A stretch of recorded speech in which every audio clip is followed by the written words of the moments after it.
The time is now 7 o'clock. I now bring this Goldsboro City Council regular meeting on Monday, March 7th, 2022 to order. The first order of business will be our invocation from Father David Wiley of St. Stephen's Episcopal Church, followed by the Pledge of Allegiance and National Anthem by the Goldsboro High School Showstoppers. We may all stand at this time. Let us pray. Gracious, loving, and almighty God, we give you thanks for the abundant blessings of this life. We thank you for gathering us together here this evening. We thank you for those that you have called to serve this community, especially this council. We ask that you be with us during our time together. We ask that you be with those who have business in front of this council, and we especially ask you to grant this council grace, wisdom, in order to make right decisions that promote the well-being of all your people. All this we ask in your holy name. Amen. Amen. Thank you, sir. Pledge allegiance to the flag of the United States of America and to the republic for which it stands, one nation, under God, indivisible, with liberty and justice for all. Please remain standing as the Goldsboro Showstoppers come forward, please.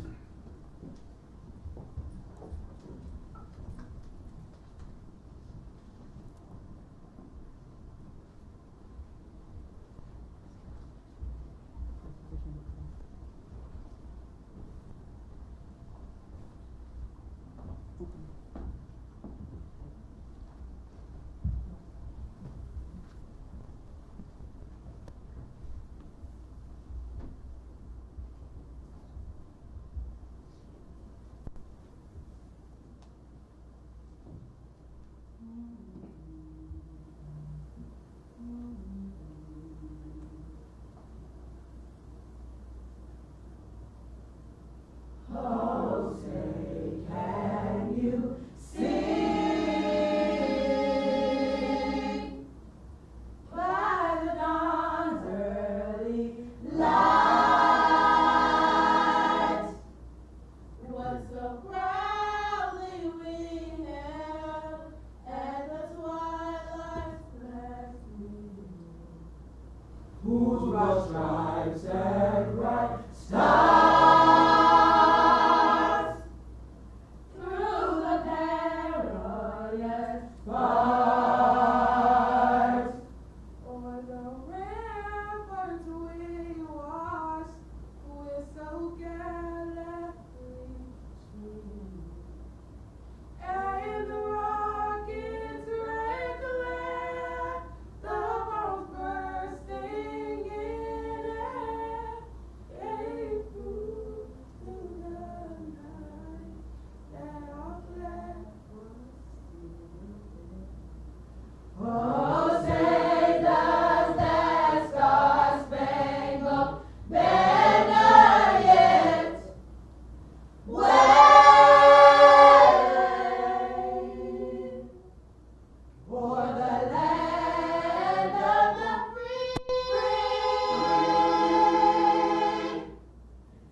Thank you for a beautiful job. Thank you so much. Okay, at this time, we'll move to our roll call. Before I get into roll call, just wanted to say that Mayor Ham was not able to be here tonight due to a previously scheduled engagement, and Councilmember Aycock had a procedure done, so he was not here for that reason. At this time, I'll go to the clerk for roll call. Mayor Pro Tem Polak. Present. Councilwoman Jones. Present. Councilman Broadway. Here. Councilwoman Matthews. Present. Councilman Gaylor. Present. Okay, at this time, we'll move to the approval of the minutes. Is there a motion to approve the minutes of the work session and regular meeting of February 7th, 2022? Can I get a motion made for that? Move to approve. Second. Okay, have a motion and a second on the floor. Is there any discussion? All those in favor, raise your right hand. Those opposed have the same. Our motion passes. Now we'll move into our presentations. Our first presentation will be our resolution recognizing Brandy Matthews as the first African-American woman elected to the Goldsboro City Council. I'll be reading it from my seat at this time, and then we'll make a motion and proceed. Resolution 2022-10. Resolution recognizing Brandy Matthews as the first African-American woman elected to the Goldsboro City Council. Whereas, Brandy Matthews made history when she was elected to the Goldsboro City Council on November 5th, 2019, becoming the first African-American councilwoman. And whereas, Councilwoman Matthews is only the second woman ever elected to serve on City Council. And whereas, Councilwoman Matthews serves the citizens of District 4 with pride, and she is committed to using her platform to make an impact in her community and throughout the city of Goldsboro. And whereas, long before running for public office, Councilwoman Matthews has been actively involved in the community. She is the founder of the Blessing Box of Goldsboro, founder of Perfectly Imperfect Incorporated, an organization for teen girls aged 12 through 18. She is the creator of the Association of Black Women in Politics, a 10-year Adopt a Highway participant, Royal and Spruce Avenue to Royal Avenue in William Street, and member of the Goldsboro Wayne branch of the NAACP. And whereas, Councilwoman Matthews often says, there is gold in Goldsboro. Her accomplishments and dedication to service are a shining example of those words. And whereas, we salute Councilwoman Matthews for her history-making achievements and for her continued work for the residents of Goldsboro. Now, therefore, be it resolved by the Mayor and City Council of the City of Goldsboro, North Carolina, that we acknowledge and recognize the significant contributions made by Councilwoman Matthews to the City of Goldsboro. This resolution shall be incorporated into the official minutes of the City of Goldsboro and shall be in full force and effect from and after this 7th day of March 2022.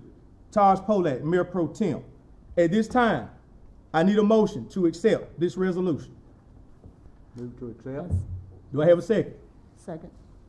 Any discussion? A motion and second is on the floor. Is there any discussion? All of those in favor, raise your right hand. Those opposed have the same. Motion passes. If I can get Councilwoman Matthews to come down.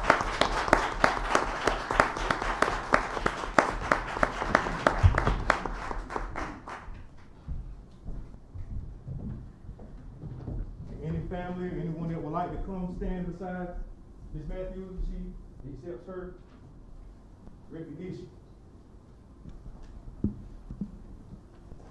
And I'll give her this if she would like to just say anything to Oh, I'm her gonna, crowd, her constituents. I'm gonna save my comments to the end. Okay. All right. And I'll let you take a picture with your family, and I'll take it with you.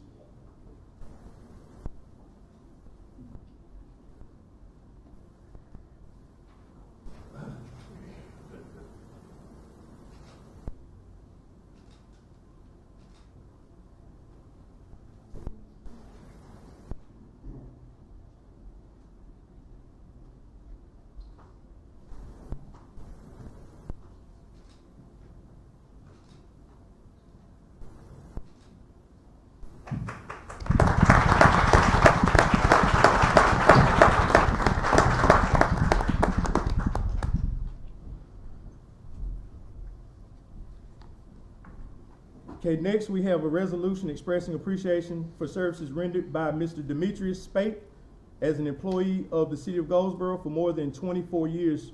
Councilmember Broadway will be reading this resolution. Resolution 2022-11. Resolution expressing appreciation for services rendered by Demetrius Spate as an employee of the City of Goldsboro for more than 24 years. Whereas Demetrius Spate retired on March 1st, 2022 as a solid waste technician with the Public Works Department of the City of Goldsboro with more than 24 years of service. Whereas Demetrius began his career on December 31st, 1997 as a laborer with the Public Works Department. Whereas on December the 9th, 1998, Demetrius was promoted to laborer 2 with the Public Works Department. And whereas on August the 1st, 2007, Demetrius' position was reclassified as sanitary worker with the Public Works Department. And whereas on January 8, 2014, Demetrius' position was reclassified as sanitation technician with the Public Works Department. And whereas on September 13, 2017, Demetrius' position was reclassified as a solid waste technician with the Public Works Department, where he has served until his retirement. And whereas Demetrius has proven himself to be a dedicated and efficient public servant who has gained the admiration and respect of his fellow workers and the citizens of the city of Goldsboro. And whereas the mayor, the city council, the city of Goldsboro desires on behalf of themselves, city employees, and the citizens of the city of Goldsboro of expressing to Demetrius Spate their deep appreciation and gratitude for the service rendered by him to this city over these years. Now therefore be it resolved by the mayor, the city council, and the city of Goldsboro, we express to Demetrius our very best wishes for success, happiness, prosperity, and good health in his future endeavors. This resolution shall be incorporated into the official minutes of the city of Goldsboro and shall be in full force and effect from and after this 7th day of March 2022. Taj Polak, Mayor Pro Tem.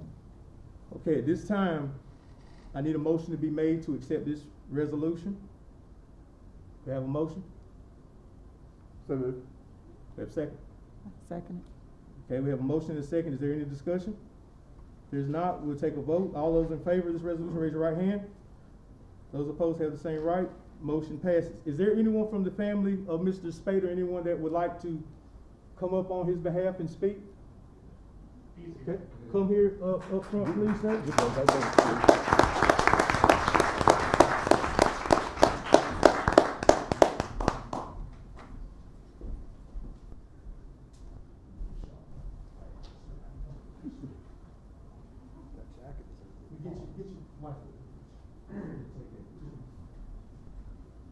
Welcome to go without the mask if you like. You're welcome to go without the mask if you'd like.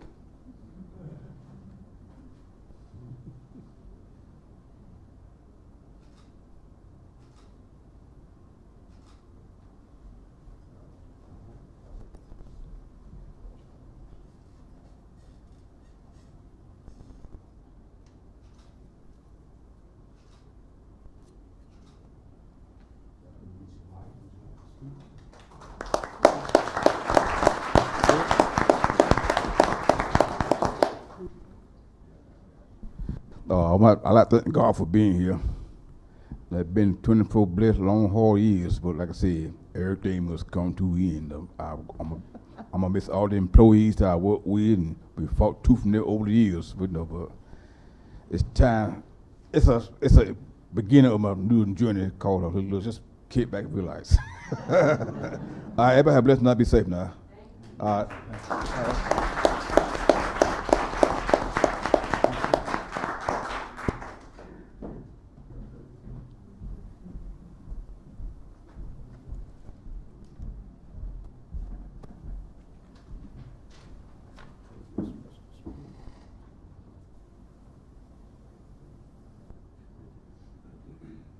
Okay, at this time, we'll have the FY19-20 audit presentation by Dixon, Hughes, and Goodman.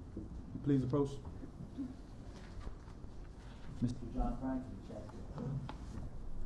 Oh, Mr. Thompson, too. All right. Thank you, Mr. Mayor Pro Tem and members of council. Appreciate you allowing us to join this evening to discuss a few points of the fiscal 2020 audit and to answer any questions you might have. We put together a little presentation that highlights some of the key points of the current audit. So I'm going to allow Chad Cook to review this presentation with you. Thank you.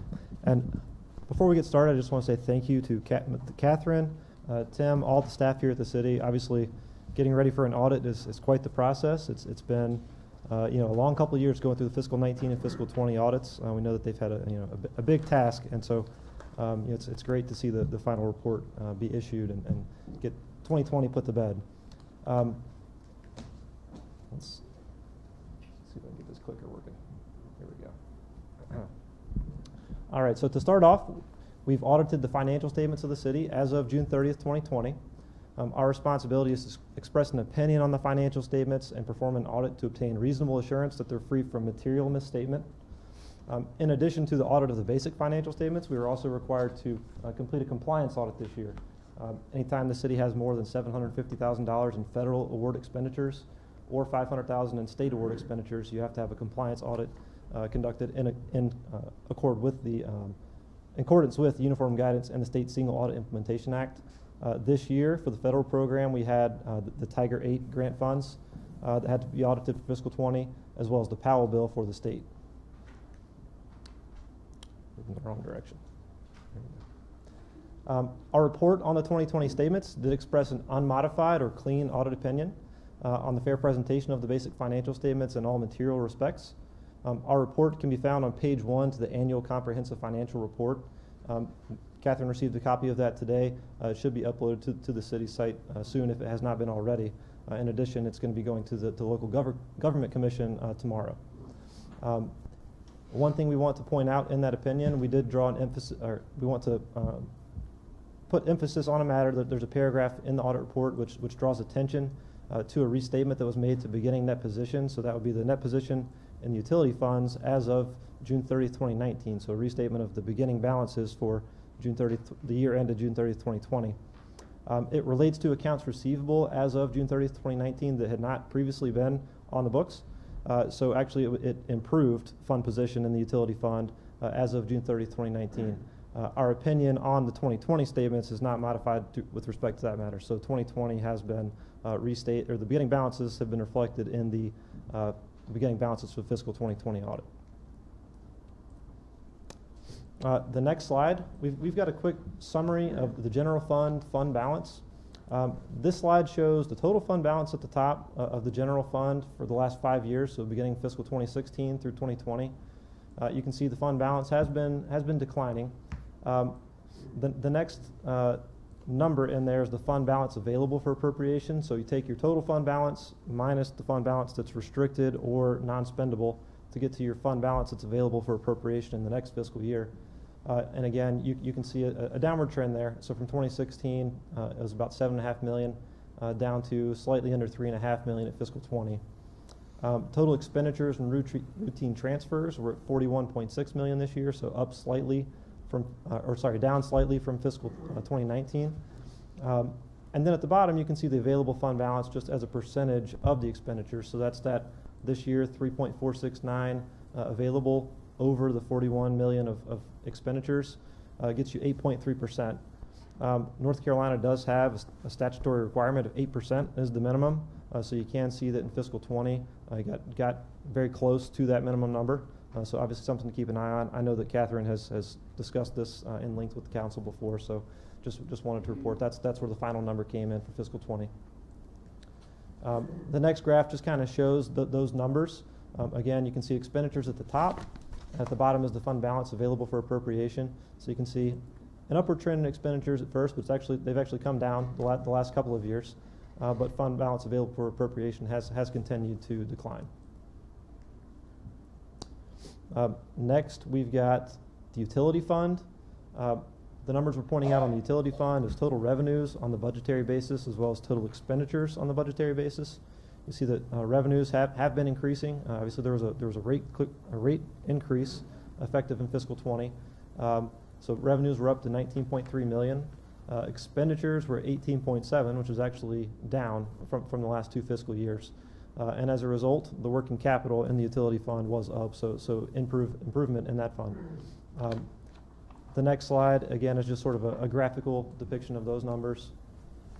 So up at the top, you can see revenues is the line in blue, orange is the expenditures. So you can see revenues did cross back over and actually exceed the expenditures in fiscal 20. And as a result, down there at the bottom, your working capital did improve as well.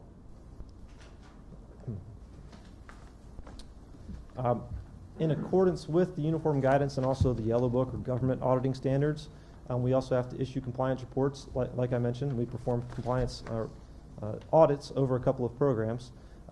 Anytime we have findings as a result of our audits, we are required to report them directly inside the financial statements. You will see in the financial statements we do have two findings. Finding 2020-001.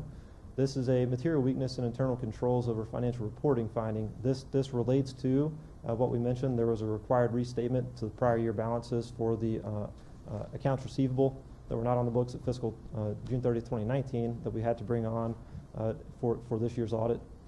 In addition, the audit being completed late, so not submitted on time, that is technically an internal control deficiency. Obviously, the fiscal 19 audit wasn't done until actually after the due date of the fiscal 20 audit, so there was no way from the beginning that this was ever going to be submitted on time. But we do know that significant progress was made. We certainly noted continued improvement, I think, in the city's internal controls, and also just the reconciliation of account balances. There was quite a bit of cleanup needed, and I think we could definitely tell a lot of progress has been made.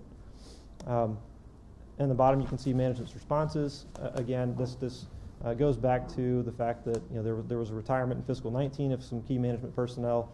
Some deficiencies were discovered in our first year's audit, and the finance officer and her team they've certainly been working through the processes and improving. In addition, the council has approved some full-time positions in the finance department, which should help with this as well. And current management's also just in the processes of filling those positions, but also updating the policies and procedures, which are ongoing. The second finding we had, and final finding, this relates to compliance reporting. So it's sort of a repeat of the first one, but because the financial statements for 2020 were not completed by the required deadline, there's also a material weakness in internal controls over compliance related to the filing of those statements. So the deadline for submitting to the Federal Audit Clearinghouse was September 30th, 2021. Did not get that completed on time, obviously, so that results in a finding, which we were required to report. So as far as it relates to the actual testing of compliance with the grant programs that we were looking at, so the Tiger Grant Fund as well as the Powell Bill, we did not find any, we had no additional findings, nothing outside of just a late submission of the statements. So no expenditures that were question costs or anything along those lines. It was strictly just late filing of the statements. In addition to what we showed you, we've also issued a report to the City Council. Catherine has a copy of that. That will be provided to you all. We certainly recommend that you read over that. A lot of it's boilerplate language. It's things that we're required to communicate. We touched on most of that, I think, in our presentation tonight. But certainly, as you all are reviewing that, it's got John and I's contact information in it. If there's anything that you would like to discuss that's within there, obviously feel free to reach out to us when you get a chance to look at that. Does anyone have any questions about the fiscal 2020 audit? I have one question. Where does it play into the equation, the lapse in time due to, say, for example, your extension on us not having things at a certain time and it being delayed from your end? Does that play a part in the factor of us being delayed from our end due to your delays on your end? Or is that nothing that is part of the factor? I'll say yes. So I think it probably goes back to fiscal 19. You may recall we started the fiscal 19 audit. Mm-hmm. Various things were discovered. It took a while, I think, for the city to go back and kind of, okay, let's re-reconcile a lot of these accounts. Let's take a look back at some old records. I know Catherine had to go back several years and a lot of the accounts to look at it. That certainly pushed that back and kind of knocked us off the schedule a little bit. Then we shot for another date to begin the fiscal 20 audit, mm-hmm. and the city did have a lot of information ready for us, but I think there's still some lingering kind of cleanup that's been going on, and it's just a big task. And yes, anytime we get slight delays on the front end can lead to additional delays on the back end. Again, I think the city staff is certainly working very hard at getting all of that ready for us. It's been a big project, and I think that the additional staffing certainly will help with that. Thank you. I have a question. I am not an accountant, so I'm trying to understand some of your verbiage here, okay? Sure. It says material weakness. Errors were identified that required restatement to the prior year balances. Audit completed late. So required restatement, what is that? When you Sure. require? So if we find any errors in the financial statement numbers, we have to assess them based on materiality. So we calculate numbers, quantitative but also qualitative information to determine if misstatements that we discover are material.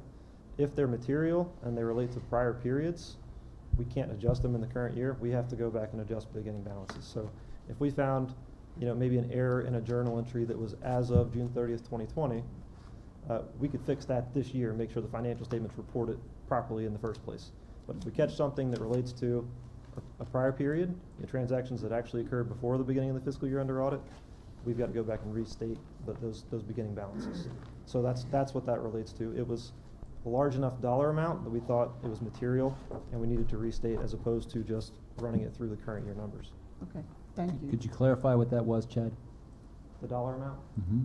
I believe it was roughly around 1.1 million. Yeah. And utility, right, and stormwater? Yes, but between the stormwater and the utility fund, majority of it was utility fund. So, one final question. 2021 timetable, best case scenario, worst case scenario. What is your expectations for being able to move through the 2021 audit? So we're certainly going to be working with Catherine and her staff on that. I think it's going to depend on how quickly things can be ready. Right. So certainly as soon as things are ready, we're going to work to staff it up and begin the audit right away. Sure. I think that our traditional timing for year-end audits for governmentals begins sometime around August, given that the books close June 30th. Mm-hmm. In this case, since we're talking about June 30th, 2021, Right. we can get started certainly earlier than that, right? So it's just going to depend on when can things be ready, and we'll certainly jump on it as soon as we can. We'd love to be able to get 2022 closer to on time, even though that's impossible right now, but getting it a lot closer is possible. So we just want to set ourselves up for 2022 success. Does anyone else have any more questions? Thank you. Thank you. Thank you. Thank you very much. Okay, this time we'll move to item E, annual community assessment of CPD program performance for 2020 CAPER, done by Community Relations.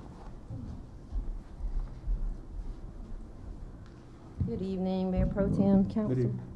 I'm here to discuss the HUD's assessment of our 2020 CAPER and our response to their assessment and to answer any questions. So there are 6 items that were identified in the assessment. The first item was just HUD giving us a reminder that at least 70% of our CDBG grant must be spent towards low to moderate income individuals. At the time of the CAPER, we had not yet began spending our CDBG CV funding. So this is why this item was addressed. Our response to that was we currently have some agencies under contract to expand some of our CDBG CV, and also most recently at your council retreat this year, you all approved for the funds to be used towards the broadband in low to moderate income areas. So that item will be addressed accordingly.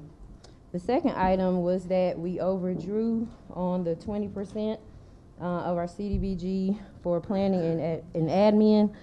We overdrew by 10.73% in the amount of $38,528.64.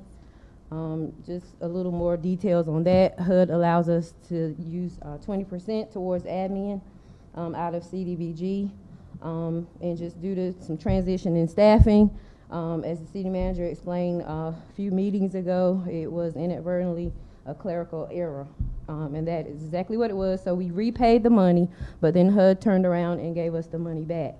So the money went back towards in our CDBG program, so that it can be used what it's intended to be used for. Any questions? I can answer any questions along the way. Any questions about that item? Okay. The next item is pertaining to what we discussed at City Council retreat, just that timeliness rule. We are required by the end of every fiscal year to not have more than 1.5 times the total allocation remaining of the grant, and we do have $31,037 to spend by May 2nd to adhere to that regulation. Well, because we had to give back the $38,528.64, and then HUD turned around and gave us that back.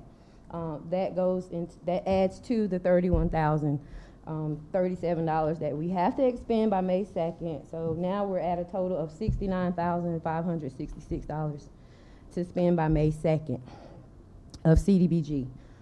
If we don't do that, which is possible, we can certainly try. I'm working towards that. By May 2nd, HUD will just work with us on a spending plan. So we'll have to develop a spending plan and just share what our plans are for getting the money spent.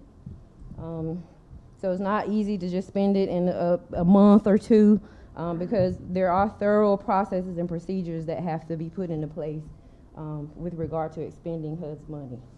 So it could take some time, but I'm working to try to have that amount expended by May 2nd. Any questions about that? I just have one question.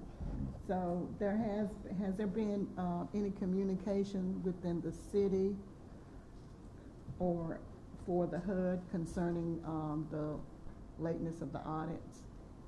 Has HUD contacted you? Yes, ma'am. We are required to provide them a copy of the audit as well. Okay. Yes, ma'am. We provided it to them today. Sir? We provided it to them today, ma'am. Okay, thank you. I've got one question. Yes. We'll be given a copy of the cable, right? So, We'll be given a copy of the numbers you went over. yes, sir. It was on the website for a public review period, and yes, sir. And I can provide a copy to you as well. But it was made available for review. Next item is the caper is to be submitted within 90 days. We fell maybe 2 days short of that. Consultant that was hired to work on the caper inadvertently did not count calendar days, but counted weekend days. No, she counted calendar days, but HUD counted weekends as part of the 90 days. So then we were just 2 days late with submitting that. But we acknowledge that. The next item for our CHODO, which is Habitat for Humanity for 2019, we are required out of our home dollars to commit 15% of those funds to our CHODO. We did not do that for 2019. And then the next item, and we're looking to do that, we're planning on making that happen soon, but there's another item that we're working out with Habitat, and until we get that item worked out, we will hold off on providing them that reserve from 2019. Last item, we had some activities in HUD's IDIS system that needed to be closed out. We were able to close out 2 of the 3 activities. Again, one of the activities is relating to Habitat for Humanity. We are actively working out that situation currently, so we're hoping to get that resolved within the next week or 2. Any other questions? Is there any penalty for having that activity in there? It just needs to be closed. So I don't know what kind of sanctions or penalty there would be for not being able to close it out, but hopefully we will be able to soon. So, and again, it's just working through kind of some things with Habitat, but we are doing that actively, and it's going well. Any other questions? Thank you. Thank you. Thank Ms. you. Lewis. Okay. At this time, we'll move to item 6, public hearing. It's an open public hearing. It's in reference to the public hearing to consider a proposal to provide economic incentives to the Mount Olive Pickle Company, and Mr. Mark Pope from the Wayne County Development Alliance will be doing this presentation.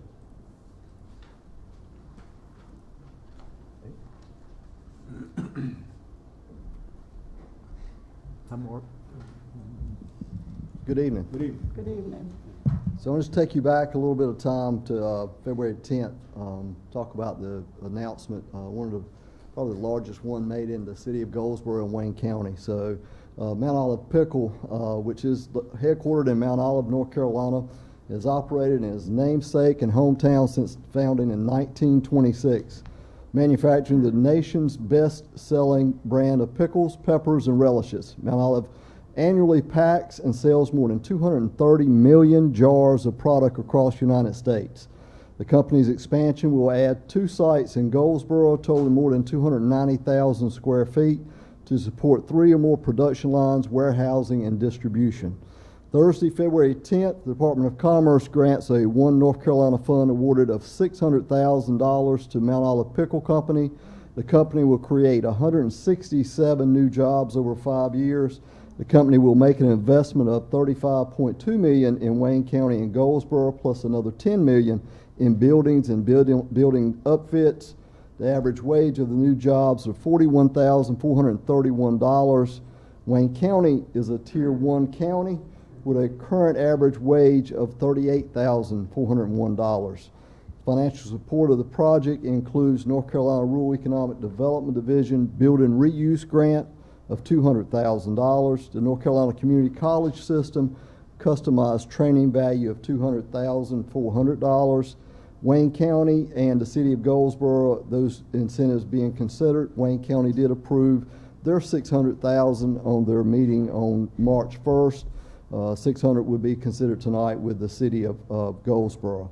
Partners involved with the project included North Carolina Department of Commerce, North Carolina General Assembly, the North Carolina Economic Development Partnership, North Carolina Community College System, Wayne Community College, North Carolina Global Transpark Economic Development Region, Wayne County Development Alliance, North Carolina Southeast, Duke Energy, and the City of Goldsboro. Along with the incentives that were presented by the governor, was also connected to the project was $22 million of infrastructure monies needed for the project to help water and sewer needs in the City of Goldsboro. And that will help with the 117 pump station and leading back to Ash Street. Some much needed relief. Is it a fix-all? It's not, but it will help a lot for the capacity that is needed for Mount Olive Pickle. So to get to the incentive agreement that we have before you tonight, you will notice that it's $600,000 from Wayne County and $600,000 from the City of Goldsboro. Just to remind you on incentives, the way these incentives work are those revenues generated by the company in the investment that they're making at these buildings and in these buildings, not from any of your general fund or any of those numbers like that. So these are monies that are generated from that company that would be paid after their taxes are paid. Then we can give them a portion of those generated back to them. And that's what this agreement spells out for you. The agreement that you've got is a little bit deeper and longer because it does spell out the needs that the City of Goldsboro have as far as handling that discharge from Mount Olive Pickle, but that's also what we wanted to define in this agreement. We will track those with job performance, and we'll track the investment with the tax office, so we'll do those things. So any questions that I can answer? Yes, sir. Would you outline the payment schedule? That $600,000 is not all in 1 year, is it? Nope, it's on over 10 years. So we'll pay them over 10 years as those monies come in, which, you know, if you look at the calculation for what the Mount Olive Pickle will bring to the city and the county, just the city alone, it's over $2 million in those 10 years. So it's pretty good return on your investment when you put 600 and you're going to get 2.1 back out of it. So, but it is over a 10-year period. First payment starts with $40,000. First payment starts with $40,000. Yes, yes. Mm-hmm. So it is breaking out. We look at it what depreciation is each year, and we look at what we'll pay back over those 10 years. Any other questions? Councilwoman Jones, do you have a question? Ms. Jones, do you have a No, question? no. Does anyone else No, have a the question that I have, you can't do anything about the 167 jobs, where they're gonna be coming from, and, you know, and taking the 167 We can only jobs ask. from Mount Olive, you know, to Yes, here, ma'am. which, you know, I'm excited about the pickle company, but I am from Mount Olive, and I know that that's gonna be 167 jobs that people from Mount Olive may or may not can do, but you don't have anything Yeah. to do with This, that. this is all growth, right? This is growth. This is not moving. Yeah, this is stuff Yeah, around. that's all what new I growth. say, it's She's just growth. She's Yeah. letting those jobs come out of the folks in the City of Goldsboro. Right. Mhm. And we do too. Yeah. So Mhm. that's nothing unusual to ask Okay. that. All right, thank you. Yes, Thank ma'am, you. thank you. Any other questions? They're not going to Texas. Not going to Texas, that's a good, that's point. where it could have went. So anyway, it's a good day, we all did, so that's very much appreciated. So thank you for your time. If you have any questions, I'll be glad to answer them. Ms. Laura, this needs to be, a motion needs to be made on that resolution, correct? After you open After. the public hearing. After and then public hearing? you close the Okay. public hearing, then you'll need to. Okay. All right, this is an open public hearing. Thank you, Mark. Is there anyone that would like to speak Mark? for or against from the audience in reference to this matter? Please come at this time, state your name. My name is Carl Martin.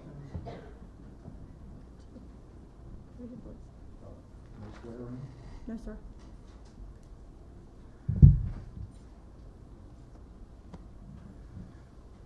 The first thing I wanted to talk about is transparency.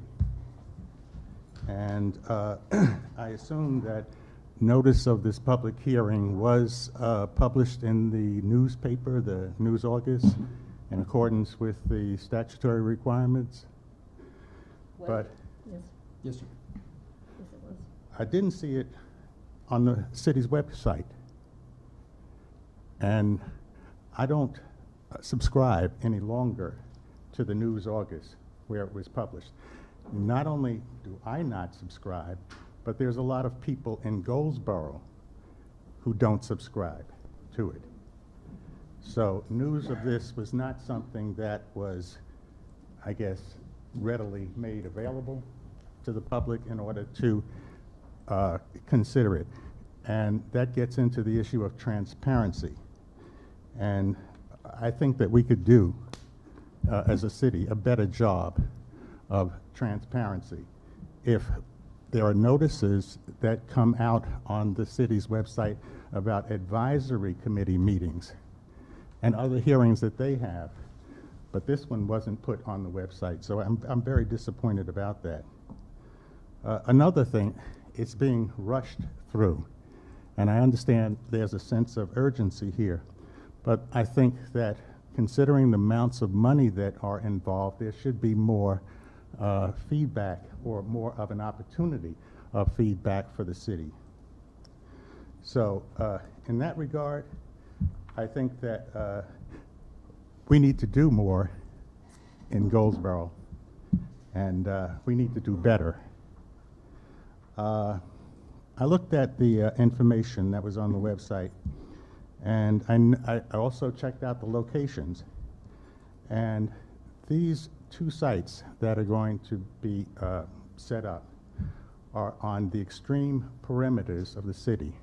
One on the eastern perimeter, the other is on the western perimeter.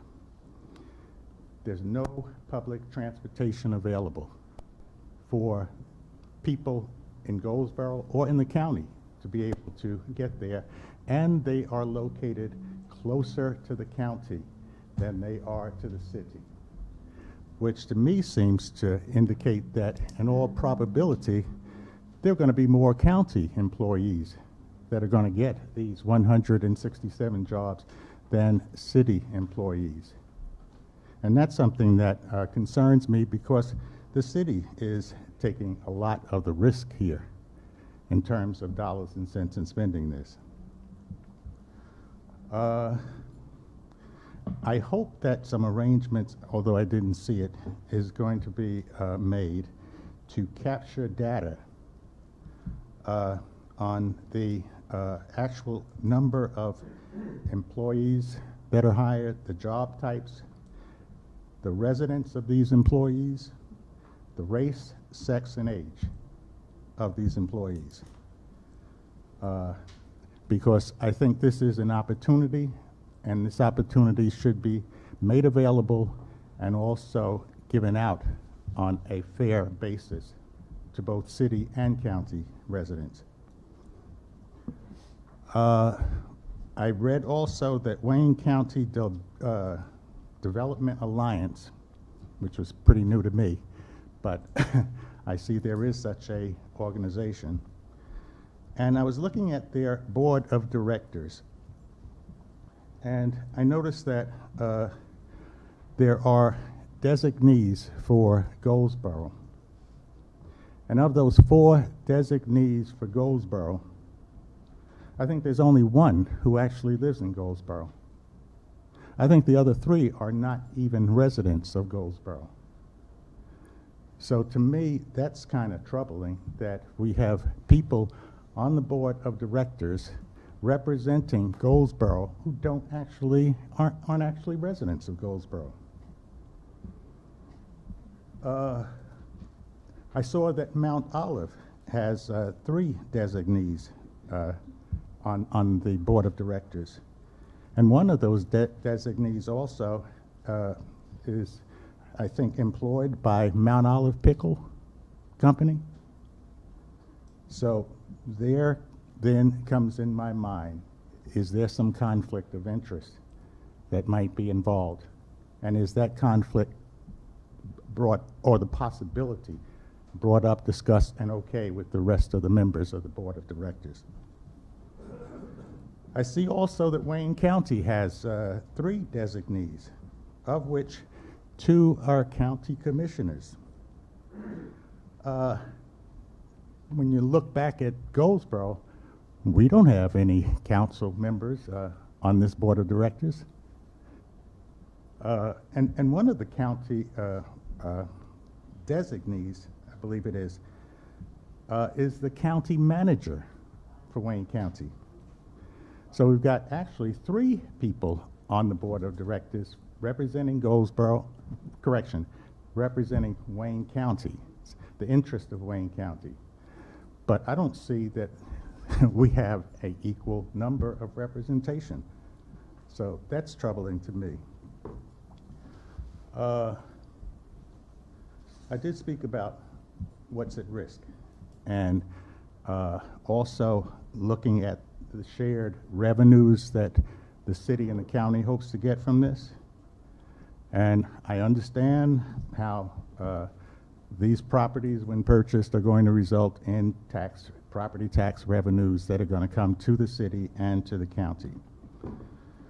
But if you have most of the employees who are hired and working and getting paid, the revenues that are anticipated from those employees, the amounts that they spend, which could be in property taxes, those are going to the county. They're not coming to the city. So therein, is there really equal sharing of the revenues? And that's why I asked for the data information, so that we can really see in the end, was this a fair deal? Because there have been deals that have been made with the county, which I think were very questionable, and in which the city came out on the short end of the stick. Another thing, there are a lot of things that have to be done, that have to be met in order to meet the required expectations of Mount Olive Pickle in terms of water availability and sewerage availability.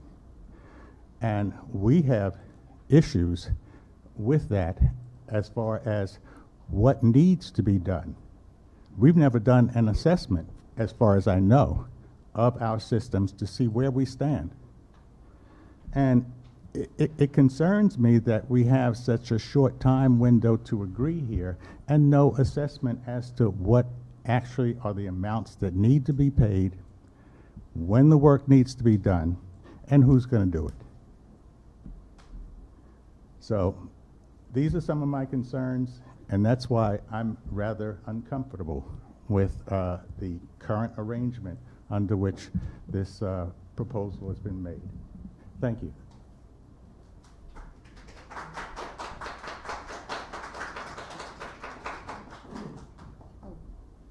Mr. Manager, I have a question.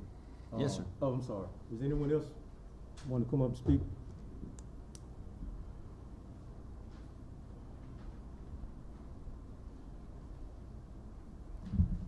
Good day, everyone. Hello, sir. My name is Dr. David Craig. I come tonight to offer a point of caution with regards to some of the moving pieces associated with this endeavor. In tonight's agenda packet, under item F, you will find an economic development agreement. Item E of that provision, item E of provision I of the economic development agreement states, The city acknowledges the following key dates with regards to the permit, and furthermore agrees to use its best efforts to ensure Mount Olive Pickle Company Incorporated can operate as set forth below. 1, city will be able to accept wastewater discharge of 150,000 gallons a day by April the 1st, 2023. Number 2, the city will be able to accept wastewater discharge of 300,000 gallons a day by May 1st, 2025. My point is that the city cannot unequivocally say it will be able to accept this additional wastewater discharge of 150,000 gallons a day by April 1st, 2023, or the additional 300,000 gallons a day by May 1st, 2025, because we have not had a credible assessment done of our wastewater system. Some might say, now we know that, we've been at 80% or above 80% of our capacity for our wastewater treatment plant. And some might say that the state of North Carolina is giving the county and the city $22 million to improve on the city's wastewater system. However, the devil is in the details.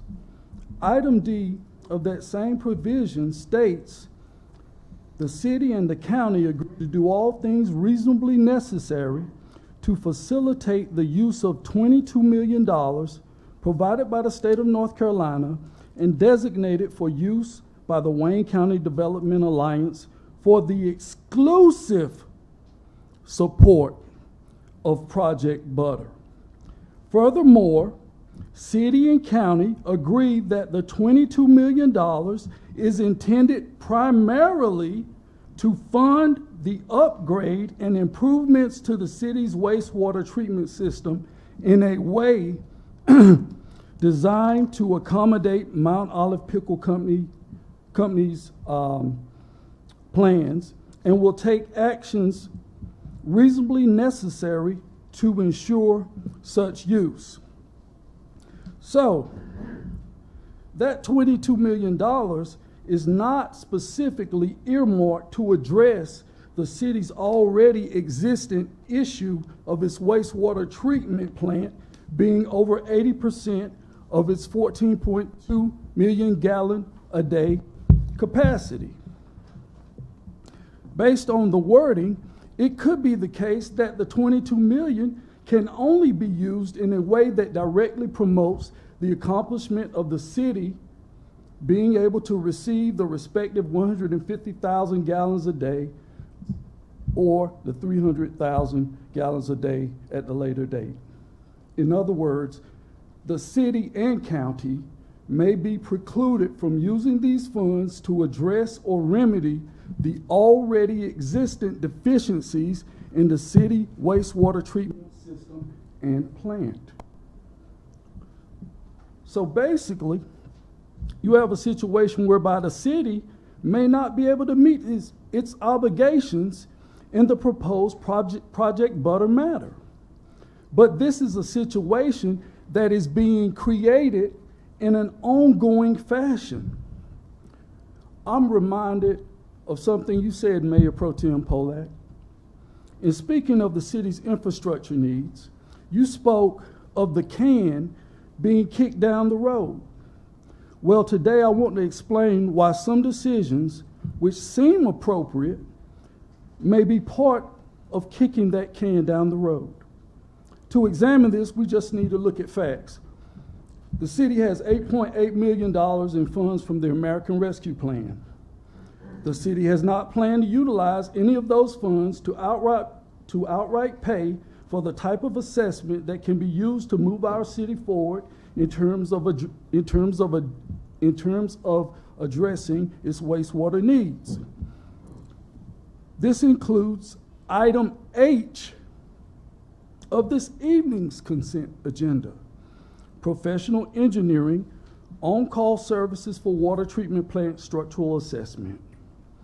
Nowhere in the documentation associated with item X does the proposed structural assessment associated with the wastewater treatment plant purport to address a key aspect of the guidance from the Division of Water Resources, which states, when the average flow of any calendar year is above 80% of the permitted hydraulic capacity of the treatment system, the permittee must complete an approvable engineering evaluation of its treatment needs. This report must address either the expansion of the treatment system, the elimination of extraneous flow, extraneous flow or reduction of flow by water conservation.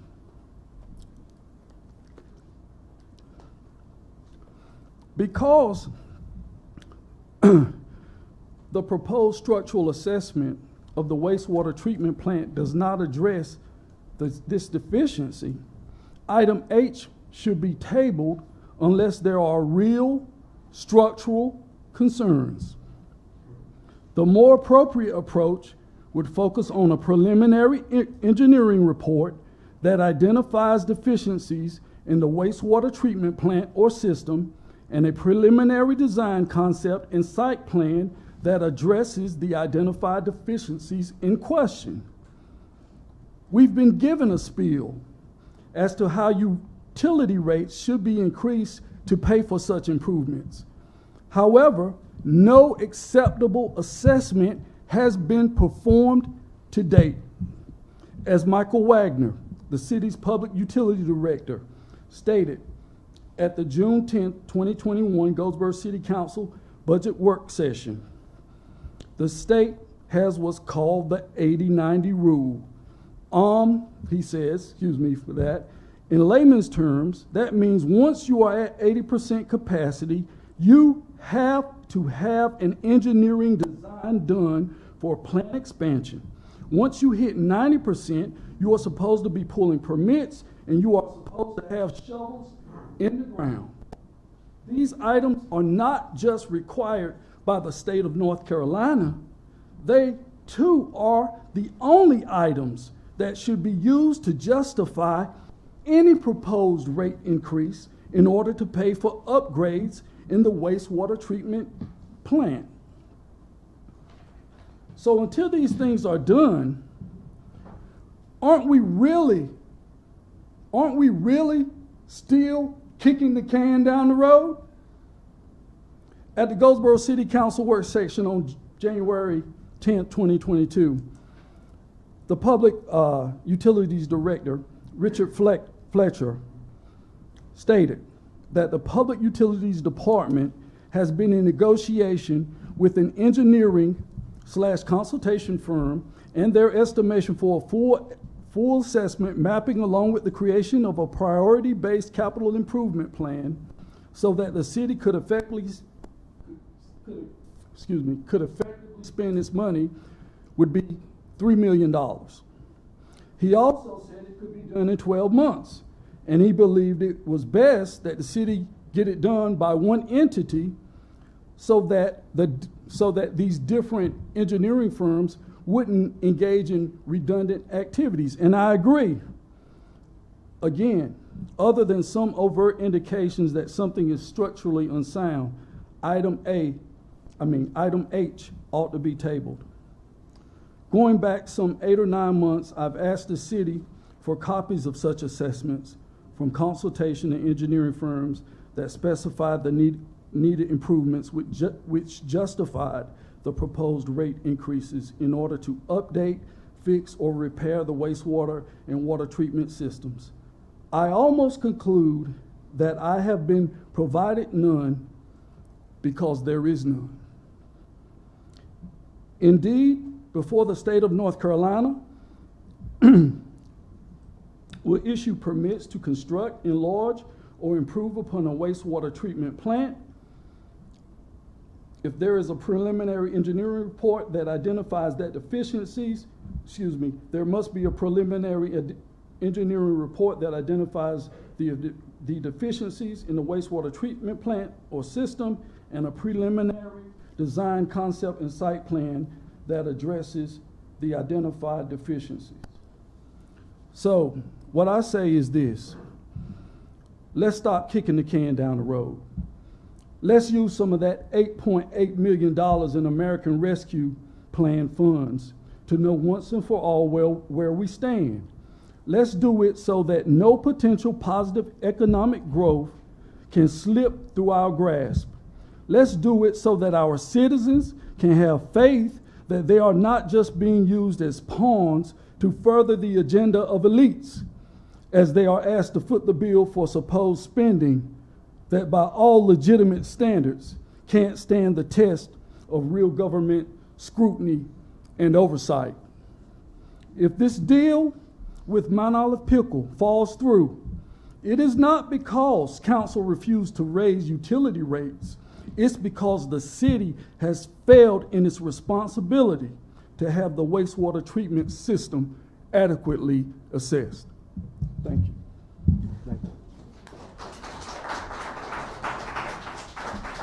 This is an open public hearing. Does anyone else have anything to bring forward? Okay, seeing that there's none, Mr. City Manager, I would like to ask at this time, since we don't have the mayor and Mr. Acock, we don't have a whole council, if these considerations and these concerns pertaining to certain statistics, as certain statistics were made tonight in reference to employment, I'd like to hear some feedback from that. Everybody wants to look at the opportunity of jobs, which I know people that commute to Case Farms, all these plants are primarily in the county that people commute to as of now. But I do want to get the stats that Mr. Martin referred to, as well as the water issues of Dr. Craig, and employment, demographics, things of that nature. So is there any way that we could push this to our next meeting, possibly where we could entertain their concerns and bring this back? We can certainly do that, sir. Well, I'd like to make a recommendation that we do that. I don't know if Mr. Pope has any answers. If you have any rebuttal, but like I said, I would like, and I don't like to call stuff at the, but I would like to know Make sure more. we close the public And hearing. furthermore, like I said, the mayor as well as Mr. Acock are not here, but I would like that to be done in a detailed manner, and also give Mr. Pope the time to expound on some of the concerns that were mentioned tonight. So that's my recommendation. I would like to move that we push that to where we have a larger council to make these decisions, because this is something very, yes, sir. Did you close the public hearing already? I didn't. I asked, was there anyone else? So at this time, no, I just want to make the question. Then you have the discussion. Okay. Yes, sir. So at this time, I close the public hearing. There's no one else? But that is my Make sure we put that on. the Okay, record. yes, sir. That's my recommendation. How does the council feel about that? I'm okay with that. My, one of my concerns, after hearing from our two residents is I oftentimes know we advertise a certain type of way, and it normally includes our website. So I want to know, was that an oversight? Was it not a requirement? Or why wasn't that? Because there's a current public hearing up there now, notice, but there's no notice for this particular hearing tonight. So why was that not posted? Yeah. Laura, can you talk to that one? That was the requirement from this general statute, is that to be published in the newspaper. And that was it? Yes, ma'am. But we should post it on the website. And we can do that in the future. So one more question. So the current announcement that's up there now, that falls under a different statute?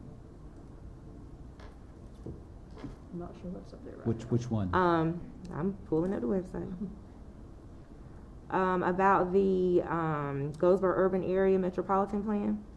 There's a notice of a public comment.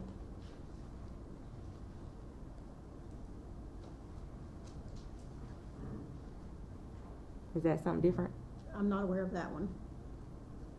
Okay. I'm not sure who posted Under that important notice. announcements? Is It's that for the what you're saying? Goldsboro MPO, Mr. Manager. Yes, it was posted on February 17th. I just want to know, is this one different? Because someone could see this, and I just want to bring clarity to it. So if our residents are seeing this one, and they don't see other ones, is there a reason why? And I want us to be clear about what that reason is. Okay.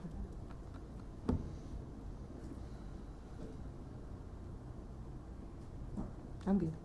All right, anyone else? Okay, so we all good with bringing this back? Once everybody has time to bring the facts, as the residents, Dr. Craig and Mr. Martin stated earlier, there was some, I like to see the statistics myself.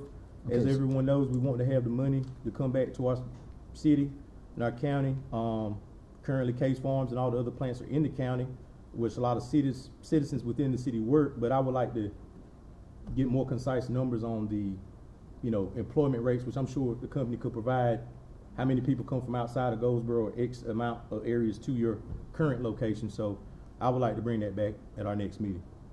That's my. So you're asking for statistics All the of information employees down in Mount Olive right now, because all they don't have issues- employees here. Yeah, all the questions that were brought forward by Mr. Martin, which I think I'd not jotted down. He was referring to the areas that they're located and that would be beneficial to the county employees. So for that fact, I wanted to bring to the table of how many city employment are out, and I want all those statistics. I didn't list them all, but as far as the water, all those things that could be brought forth to address the questions that they asked tonight, since those are the only two people that spoke in opposition or apprehensive about the movement forward. So I just want to give them time to get their answers that they've requested, and also I want to give the mayor as well as Mr. Acock an opportunity to vote on this, as I feel that this is something that they need to be present, as far as the mayor himself, to be a part of this decision. So, And also, ma'am. I'm sorry. There was also a concern about the transportation. Transportation, So can I'm we Yeah. identify what would be the necessary processes to provide that? Because that is a very good point. We want to provide transportation. Yes, ma'am. We'll review all the questions and provide answers to the questions. Thank you. Appreciate it. Mayor Pro Tem Fellow, Yes, sir. As Mark is still here, and during the conversation, everything from the foundation of the Wayne Development Alliance to the board structure to the economic development incentive to the $22 million that can be spent to impact city sewer issues. Mark, if you have any comments or any rebuttal, obviously I think it would be appropriate to yield the floor to him. If not, then there's no pressure. So I can go back on some of these. Excuse me, before you go to that, before you talk, I was going to speak about the transportation. Remember, I was asking you about the 167 jobs and how we were going to transport them. Right. So I thank you, because that was one of my concerns. That's why I spoke to it. Yeah, so transportation is a key, and it's in all our counties, and how we do public transportation, transit, or routes. There's some, I came from North County. We have some routes that are set up for some of the industries, but that's a coordination and a cost to the city or the county and whoever provides that transportation. So you have to look at that. Some of these, if they work 3 shifts, you got to get them there at 12, or you may have to get them there at 4 o'clock. So it's a coordination event. That was my concern. I know that city manager said that they were all coming from Goldsboro, but they may not. You have a lot of people I'm from Mount Olive. Yeah. So you have a lot of people, and I worked at the pickle plant when I was growing up, and I had a car, but a lot of people may not have that kind of, transportation, and they may apply. It says Goldsboro Grove, but there might be some people from Mount Olive that apply, and they may get the job. And, transportation is extremely important, and that's why I brought it up, but I was saying I knew that you probably didn't know about that at the time, Yeah. so Yeah, that's why I brought it up. Well, in any of these economic development projects, Hosakawa that's going in Park East, that's only 16 jobs. But, unfortunately, rural North Carolina, we can't talk about one community as far as are they going to be able to provide all the workforce. So our job is we have to talk regionally. So we talk about the counties around us that we can provide jobs, but we also have to train those folks, which puts a lot of pressure on our community colleges.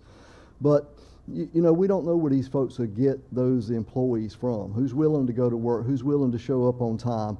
all that takes a factor, and that's what all our industries are facing right now, is getting folks to work. There's not an industry in Wayne County, Lenoir County, Greene County, or even further that's not having issues with having people show up for work. So that's the issue that we all face, and I don't think that'll go away anytime soon.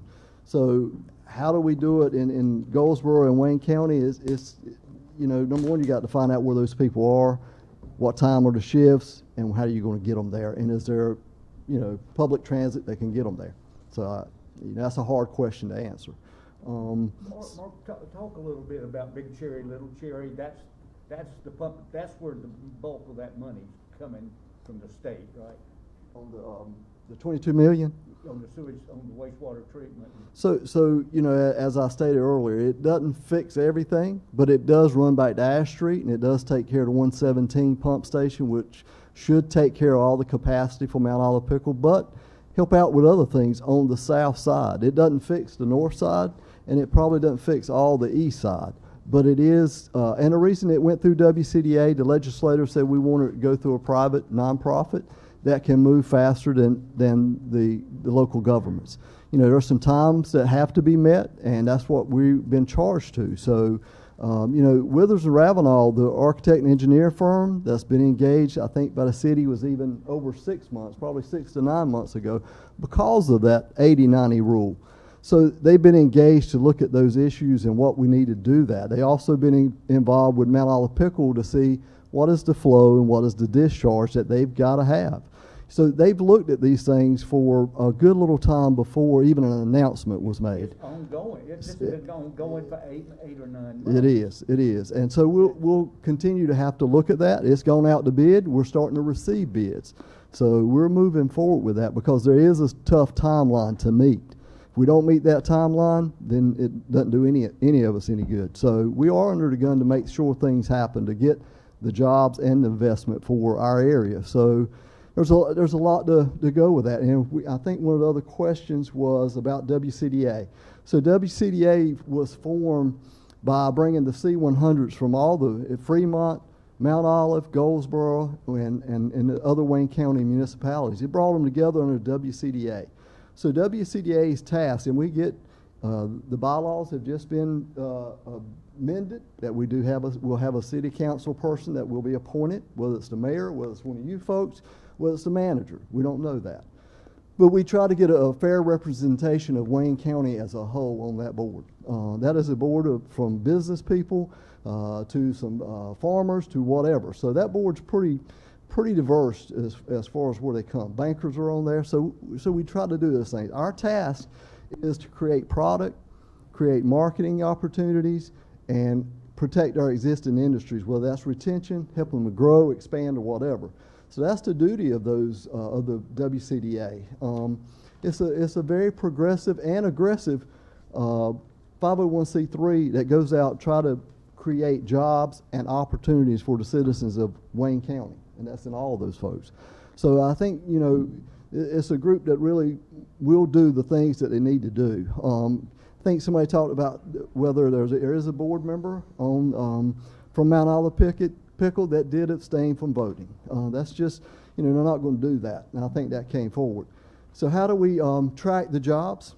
The jobs are tracked through NCU I-101 forms that the company will submit to the state, and that's how we track the jobs. And we don't see Social Security numbers, but we see that person. They have created the jobs up and above what they have at their existing facilities. So those are in place, and those are our jobs to track each year, investment in jobs to make sure the company is doing them. We don't pay until after they pay those incentives, then we give them a portion of that back that's in that agreement. So, you know, that's kind of where we are as far as trying to explain some of those questions about what is WCDA and what is it does, what is economic development, what do we do. But we've looked at this a long time with Withers and Ravenel to make sure the engineering and the architect work had been done properly to make sure we were doing the right thing for the city of Goldsboro, and I think we've done that. So that's about what I know of today. Thanks, sir. Thank you, Mark. Now, at this time, moves us to our public comment period. Do I have any one that would like to speak, be mindful of your time. Each speaker has 3 minutes. You can, yes, sir. Now, if no action's taken on that, and there's no motion made or no second made, then of course no action's taken, it's Right. just a dead item for the night. Yes, sir. I would recommend if you want it on the next meeting's agenda, just discuss that, maybe have a motion made that it be moved to the next meeting and placed on that agenda for Okay. consideration. All right, sounds good. So do I have a motion based on, what Mr. Lawrence said? So moved. I'd like to see this on next meeting's agenda. Thank you, Seth. Do I have a second? And also, I'd like to have in that also, within that motion, that the questions and concerns that were asked specifically be addressed. That way we have clarity on our next meeting. So I'd like to add that to the motion. If you would add that to the motion, that all those answers or questions, we can reword that, because I don't want them to not be, I mean, that's the reason we're doing it, so they can, have their, Mayor Pro Tem, I would just caution against making the motion that specific. You've Okay. already given, I think, the manager instructions, and Okay. asking for that information, so I think it's clear enough if we just move it to the next meeting, and then Gotcha. y'all have an expectation of information I'm to fine be with that. shared. Okay, so the motion's Yes, sir. on the floor made by Councilman Gaylor. Do I have a second for his motion? I'll second. Okay, Ms. Jones seconded. Do I have any discussion on that? All right, all those in favor, raise your right hand, please. All those opposed have the same right? Okay. Okay, at this time. Mr. Mayor Pro I'm Tem, sorry. before we get started, Yes, ma'am. Madam Clerk, can we, identify when, residents come up here to speak and they give their name and address, is there a more confidential way that they can get that information to you than saying it over just in case they don't want to put their address out there to everyone? Can they just stop by to see you, then swing by the, excuse me? I was speaking to, Madam Clerk, Mr. Broadway. As far as I'm concerned, they can just stop, after they give their name, they can stop by here and tell me their address. Okay, I just wanted everyone to know that out loud, because some people don't feel comfortable with sharing their address at the mic, so I just wanted that to be established. How you doing, sir? I'm doing good. All right. All right. And there's your clock, and just be mindful of your time, okay? Okay. Hello, my name is Christopher Smith, and I'm here today to convey a message. A message not only from me, but from other students from Goldsboro High. Now, when people learned that we were singing here today, my fellow students approached me and asked me that if I would write down and relay their cries for help from our school.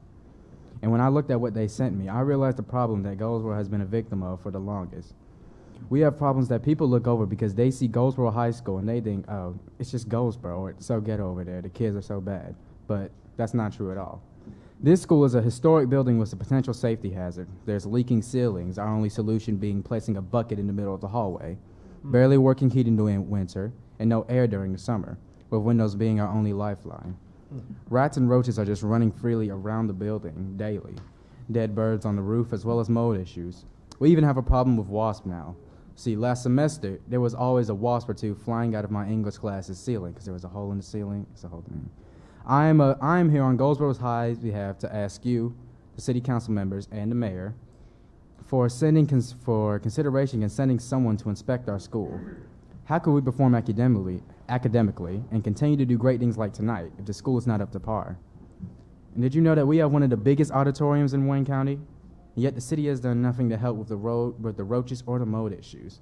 I know that I've had to kill at least 3 or 4 roaches, and I'm confident I've done more, but there's so much for the city to change, and yet nothing has changed. Our teachers are still underfunded, using old textbooks and Chromebooks with lousy internet, having to acquire supplies with their own money, small and important. Some are even walking out. They're stressed, and based on their surroundings, their environment. Can you blame them? There's only one female restroom in the main building, and in all of the bathrooms are simply disgusting. And we barely have any sanitation besides the janitors, and we only have, 2 or 3 who have no help. The locks on the stalls don't work, and yet we're expected to learn around these conditions. How is any of this helping us? I think Goldsboro High School needs a community environment where people would want to keep this school good and want to make a change in the students' lives. And yes, that requires us to contribute as well, but it also requires you. A mayor and their city council is supposed to stand for helping better his or her community and the entire city, right? Well, I only ask that you help the young minds who hold the future of our communities in their hands. And remember, just as there is gold in Goldsboro, I believe that there is also gold in Goldsboro High. Thank you. Mayor Pro Tem, if I may. All right. That was job. fantastic. And what I will commit to you, when you pick the meeting for Wayne County Public Schools that you want to go and deliver that exact same message, I will go with you. I will take you, I will make sure that you are there, because we have absolutely no authority, but someone has got to fix it. Goldsboro High School is a shadow of what it was. This is the school, you're exactly right, the largest auditorium for a high school, certainly in the county, and it has been allowed to just absolutely, yeah, that's not right. They built fancy schools out But in yet the there's other schools out in the county when this is an underutilized asset, an underutilized facility right here in the heart of Goldsboro with a history and with a community around it. And I know we can't write the check to do it. We don't have any authority to actually mandate what happens in that facility. But young man, if you will go and you will deliver that exact same speech, I'll be standing next to you.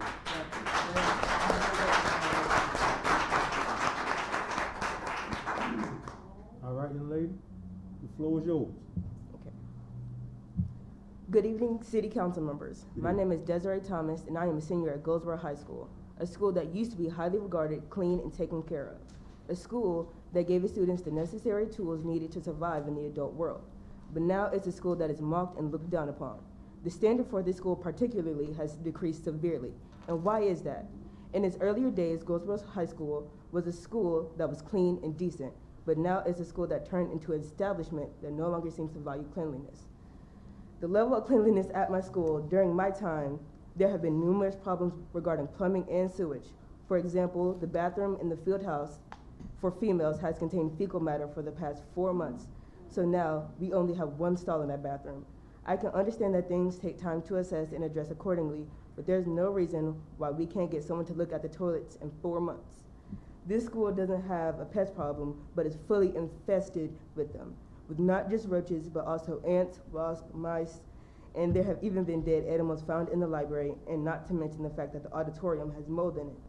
And these might seem like fixable and preventable problems that could be handled by the janitorial staff, but they aren't because we barely have any janitorial staff. Speaking of staff, there's a major faculty problem at Goldsboro High. There seems to be less and less teachers, and you may be saying that the reason for that is because the students have no regard for authority, and I completely agree. Some students at my school have no true hold of accountability for their actions, but part of that problem is that teachers don't feel like working in filth. This has led to the loss of around 3 or 4 teachers within this semester alone. The building is in subpar conditions, and there is no one doing anything about it. They say God cannot work in filth, but if this is true, how do you expect us to grow and better ourselves in that kind of environment? I cannot help but to ask myself a question that you should be asking yourselves too. Would this be the case if this school was full of kids of a different color? Good, thank you. Right. Yes, ma'am. You can begin when you would like to start. Hello, my name is Maria Newsom. I attend Goldsboro High School. I am a senior this year, and I'm also a youth city council member. And I would like to start by saying the pictures that you will see after I finish talking were taken by myself and peers.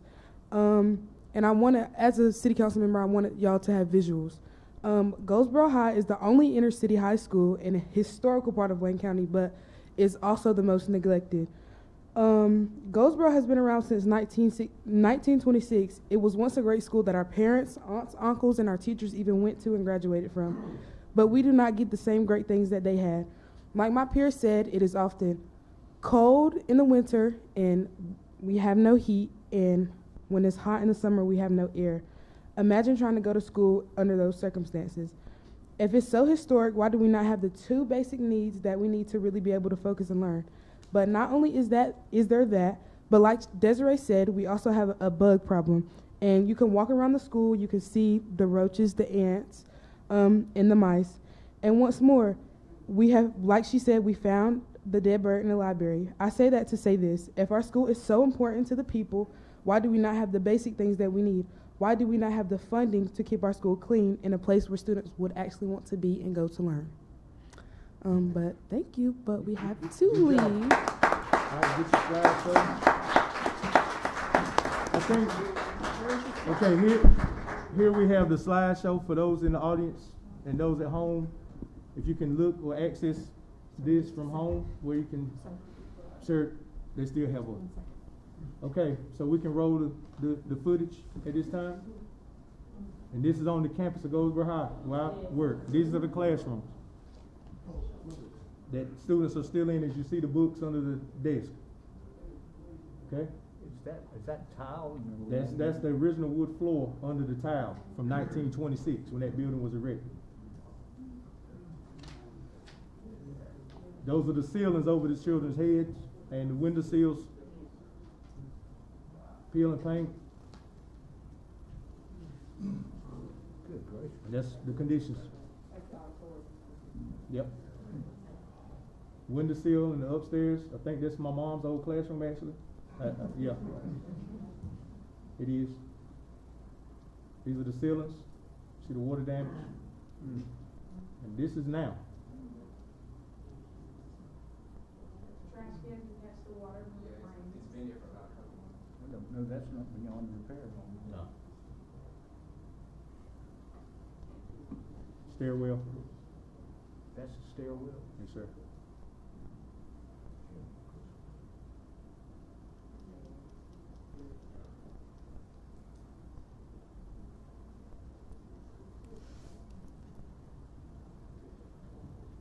Flooring showing the exposed wood under the seats. And this is upstairs, so that's a safety hazard if anybody would have fallen or flood through. Floors.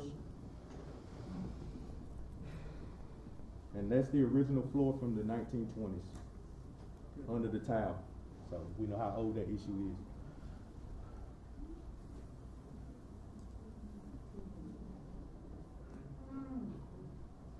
That's a dead bird, I think. Is that what that is? Or a mouse? It's a bird. Bird.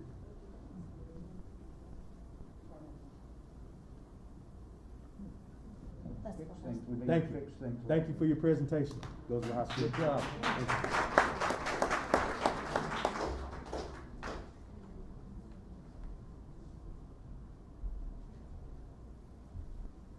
Hello, everybody, council members. Hello, Ms. Baptiste. Family and friends here. Yes, sir. I'm glad you're here. I have a picture I want to show. I'm not going to talk about that today. I just want to have it as a reminder of what motivated me to come to this council meeting. Is the picture ready? Well, while the picture's not ready, there's three things. I'm glad the young people are here. Back during the day when I was in high school, I was just like you guys, a motivator for change. It takes one person to motivate others to do things. There is action to be done. You know, motivation is good, and that's one of the reasons I'm here to talk about motivation, vision. You gotta have vision and a plan. Motivation comes from you, one person. All it takes is one person to initiate the attitude to charge everybody else for doing something. You have some alternatives to do. You can grab everybody out of the school, have a protest if you want, to get that school changed. Now, I'm here to talk about the city of Goldsboro. Y'all know the history. Some of y'all don't know the history. Goldsboro used to be Goldsboro, the train tunnel. I mean, it was the intersection for all the trains that go through North Carolina. And that's why they call it Goldsboro Junction. Then it became Goldsboro as a city. I did a little study on the city. Now, there's a lot of things that are happening in the city now that you don't realize. A lot of empty factories. We have lost a lot of jobs here. It almost appears as if there's no future for our young people to have here in Goldsboro. We have to begin this motivation planning so that they have a place to stay and not have to go to other cities for jobs. This planning starts here with the people. Now, I say vision, you gotta have vision. When one person has a vision of success going on, it spreads to everybody else. You know, it spreads around. You feel good about yourself. Feel good about Goldsboro. It has a long history. It can be happened if you take the attitude out of here that you want to change your town. This is our town. I live here. I've only been here 18 months, but this is my town now. I did the same thing, in 1981 in Mobile, Alabama, population of 2 million people.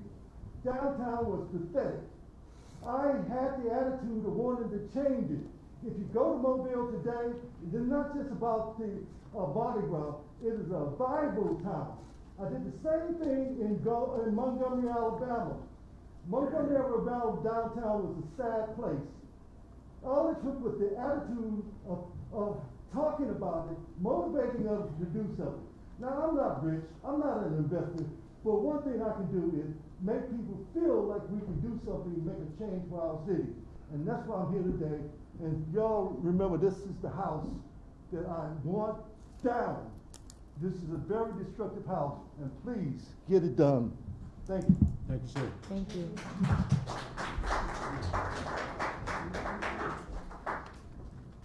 Is there anyone else that would like to speak? Public comment?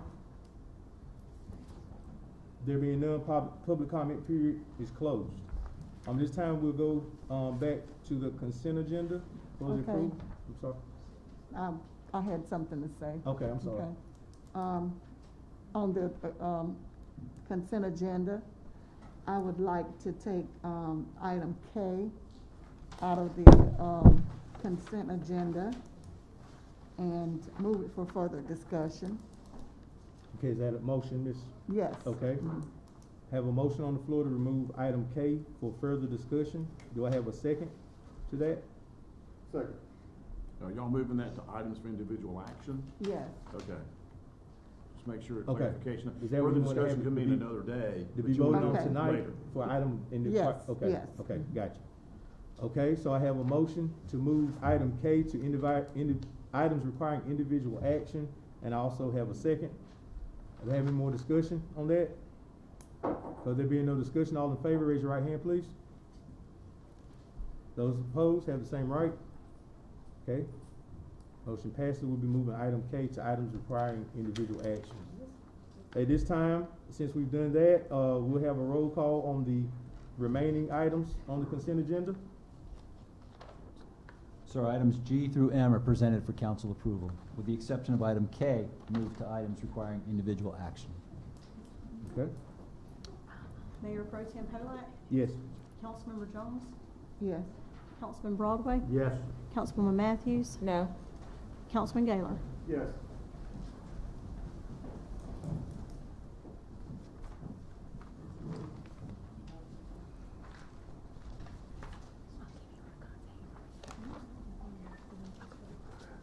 Okay. At this time, we'll move to items requiring individual action. Begin with item N, establishing and adopting mandatory uniform guidance policies for the American Rescue Plan Act of 2021, R 1107, and that'll be by finance.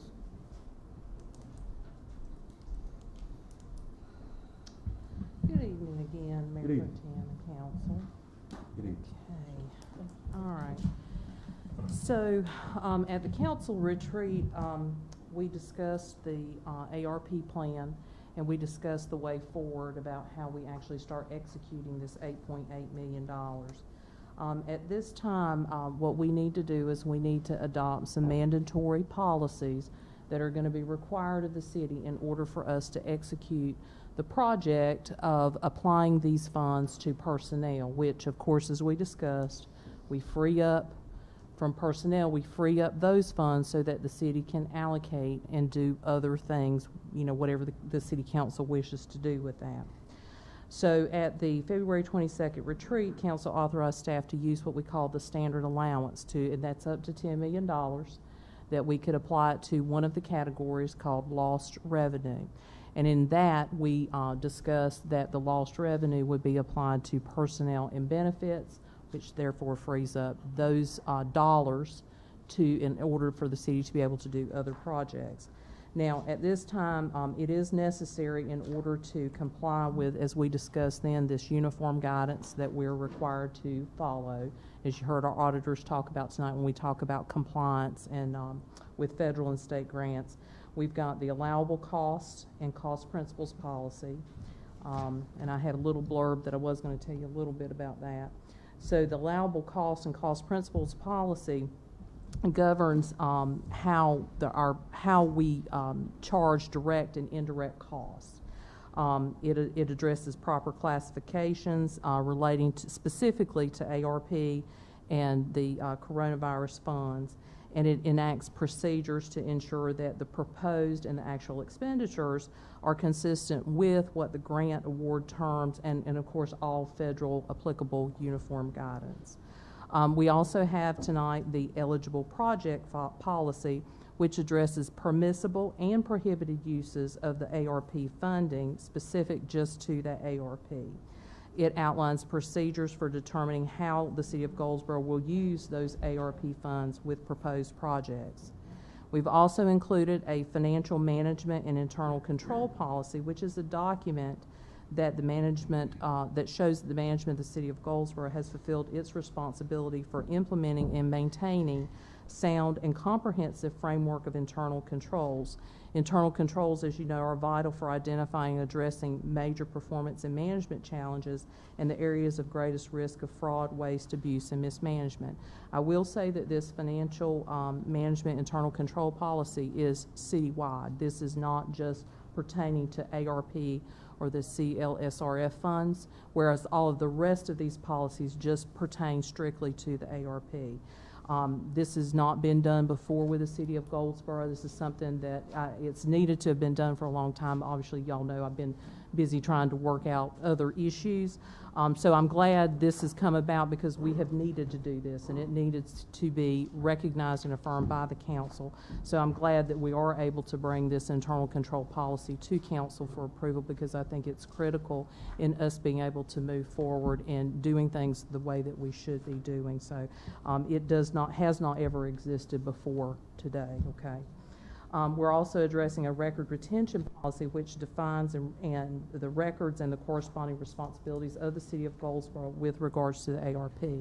Now, you as a council have approved a record retention policy. Our clerk, Ms. Laura Getz, has presented that, and you have adopted and amended that policy. However, the ARP has a little bit more stricter guidance, and in order for us to be able to pass those tests when the auditors come to test our compliance against uniform guidance, in discussions, I've had meetings with the manager and with Ms. Getz, and we do feel like it is in the city's best interest to adopt this record retention policy for the ARP. You also have what's called a non-discrimination policy. Now, the city does have elements of non-discrimination policy in the actual adopted procurement policy. The council, it's been a long time since we've revisited that. We need to redo procurement. The last time that was done, I believe, was like 2014. There is an element of non-discrimination policy there. However, again, just like with records retention, there are more specific and more stringent rules that they want us to follow, and this is the advice from the guidance from the School of Government. So what we're recommending is this additional non-discrimination policy with regards to the ARP funding. We've also added two additional policies. Since we're doing personnel and benefits, these are not mandatory. But since I had such a heavy lift doing all of these other policies, I thought, well, you know what, let's go ahead, do all of them, because if we change our mind and then we have to backpedal, I'd like to get these policies in place so that they're dated, so that if we need to change, we can, and we can do so nimbly and not trying to wait 2 weeks or a month or whatever for the council to come together. The program income policy gives us procedures for the use of program income that is earned from ARP funding to ensure compliance with uniform guidance. We do not anticipate any program income. So program income would be, for instance, if we were to grant like a small business loan using ARP funding and we were to get repayments back or repayments plus interest, then there are certain guidelines you have to follow, federal guidelines, to make sure that those return funds are used for a similar federal purpose. We don't anticipate any, but again, I wanted to go ahead and present that to council. We also have included a property management policy which defines the property standards for real property, equipment, and supplies that are acquired with ARP funding. again, we are not anticipating using ARP funding to purchase real property, assets, equipment, vehicles, supplies of that nature. But again, I think it's in the council's best interest while we're thinking about the subject that we go ahead and adopt it. I do want to say that all of these policies, with the exception of the financial management internal control policy, were model policies that we got from the School of Government, which have been reviewed and prepared by their attorneys at the School of Government, those experts that deal in government. We've also had our city attorney, Mr. Lawrence, has looked at them as well. So, you know, we tried to base it on good government practice.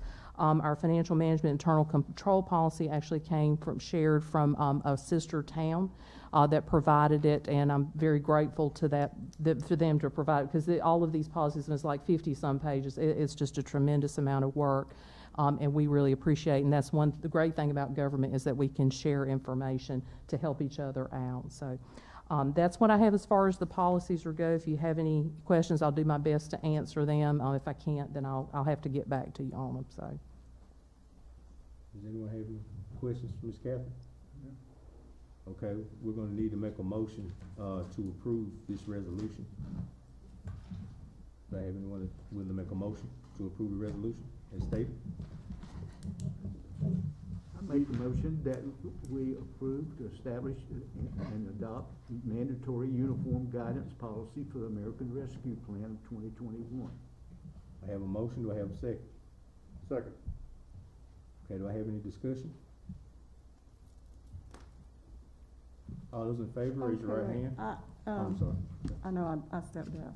Now, I did not agree with putting all the money in the personnel fund. I did not agree with that. Now, I do know that you do have to have guidelines and policies. So, voting on this is not my agreement that I agree. Mm-hmm. Yes, ma'am. Okay. I understand. Ms. Catherine, can you, because I know you gave an analogy, like the money's going from here to here, but from the federal standpoint, it can't just go anywhere, but it can go to personnel, and then at that point, we have the freedom to move it where we want to as a council, as opposed to the government restricting us from making certain adjustments. Is that just kind of break that? I think so. I think that's true. So, you know, when we were talking, I was talking about the $20, you know, so like that $20 that the government gave us to pay for personnel salaries, I wish I had something visual. So Right. like something with a lot of strings attached to it, because that's literally what happens. So what the advisement that we have had from the School of Government, their faculty and staff, which are primarily made up of attorneys that specialize in local government, personnel and benefits is the one that has the least amount of strings, which is why, you know, you've got these two additional policies. I didn't mention, I'm sorry, like with the conflict of interest policy. So we have conflict of interest in our procurement policy. However, we are still awaiting guidance from the SOG because we think it's going to be stricter. So as soon as we get that guidance, then I would bring back, I'm thinking that what's going to happen is I'm going to have to bring back a special conflict of interest policy just for art. So all these strings, and so the property management policy, the program income policy, if you did something else besides personnel and benefits, those other policies come into play, and there are a lot of strings attached. And as I said, I agreed to do the program management because it was just personnel and benefits. I cannot do it if we do something else. You are going to have to go and hire. What I've been seeing so far on our listservs where, you know, they advertise, you know, they tell us, oh, there's a job opening at so-and-so for these different things. Between the finance listserv, the budget listserv, we're seeing a ton of jobs out there for grant managers. You know, most of them are kind of in that range to like $50K over $100,000. So if you want to do something specific besides personnel and benefits, then you're going to have to hire a grant manager. And I'm not saying you can find them, it's all what you're going to pay. So you're going to use that money to administer. So what we're trying to say is because of all those strings attached to that $20, to use it for the personnel and benefits. So now that you've freed that money up, so now you've paid the personnel and benefits with the $20 that had the strings attached, it's free now over here for the council to decide, well, we want to do X with it. You know, we want to pave streets. We want to set up like a stabilization, not stabilization, but it's hardship, thank you, like a hardship fund for people to help pay utility bills. So you can do something else because your $20 does not have as many strings attached to it. Your $20 is controlled by the Constitution of North Carolina that says what you can spend your money on. So you're looking at transportation, public safety, welfare of your community, things of those nature. So does that kind of help when I re-explain that? Okay, I want to make it clear that whatever we decide to spend the money on, it has to come before the council. I want to make sure. Oh, yeah. That. Yes, ma'am.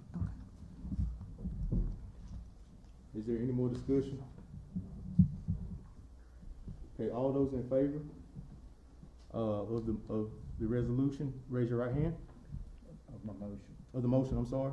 Those opposed, have the same. Okay, the next item requiring individual action is amending a grant project fund ordinance for American Rescue Plan Act of 2021, R1107. Okay. So this is actually a project budget ordinance to R1107, which is the ARP funding. At the February 22nd council meeting, council authorized staff to use the standard allowance for the revenue replacement for the entire $8.8 million grant. And all of the funds would be allocated towards general government services, which would include services within the general fund and also the utility fund. So what we've presented tonight, I amended the ordinance to include some more of the language that the School of Government recommended, so it broke out the different categories of what you could use the funding for. And as well, I showed on the project budget ordinance moving money out of contingency and then moving it out of the water, sewer, and broadband infrastructure so that all the monies now are showing in local lost public sector revenue of $8.8 million. So I guess if you have any questions, I mean, this is as per what was discussed at that council meeting. Okay, does anyone have any questions? Okay. At this time, I need a motion to approve this ordinance. Do I have a motion for the approval of the ordinance? I make a motion that we amend the grant project fund ordinance, American Rescue Plan Act of 2021. Okay, I have a motion on the floor. Do I have a second? Second. Okay, any discussion? All those in favor, raise your right hand. Those opposed have the same. Thank you, Ms. Catherine. Okay, thank you. All right, Item K. all right, item K, I'm going to that now, okay? So we're revisiting item K under items requiring individual action. That will be the authorization of sale of substandard lot to adjacent property owner under Session Law 2004-94, Senate Bill 1370 for 324 South James Street, Pyramid Management Team LLC, and that'll be under finance as well. Yes, sir. So city staff has received an offer to purchase on this city-owned property, so it's city only, not city and county, and it's been deemed a substandard lot. The city council must either accept or reject the offer, and if accepted, we have a resolution attached that the council would vote on and approve. The offer is from Pyramid Management Team LLC. The offer was included in your packet, and the managing member is Miss Erica James, and the offer was $1. The bid deposit was $1. We have received that $1 in cash and has been deposited to the city funds. The tax value is $1,590. We have confirmed with the planning department that all the adjacent owners are the same. It's this Pyramid Management Team. So therefore, no other written notification had been given. The corporation making the offer is current and active with the North Carolina Secretary of State. And if you, we are asking at this time that you would have to either accept or reject the offer, vote on that, and if you accept it, then also I need you to vote on the resolution to, so that we can execute, city staff can execute the paperwork to transfer the property over. Okay, I had this property misconstrued. I was thinking that it was on James Street, but it's on the other side, and there is a young man that owns, some property there. And we had spoken, and he was trying to acquire it. And I wanted to make sure that we didn't sell that property from under him. He has, some type of, embroidery.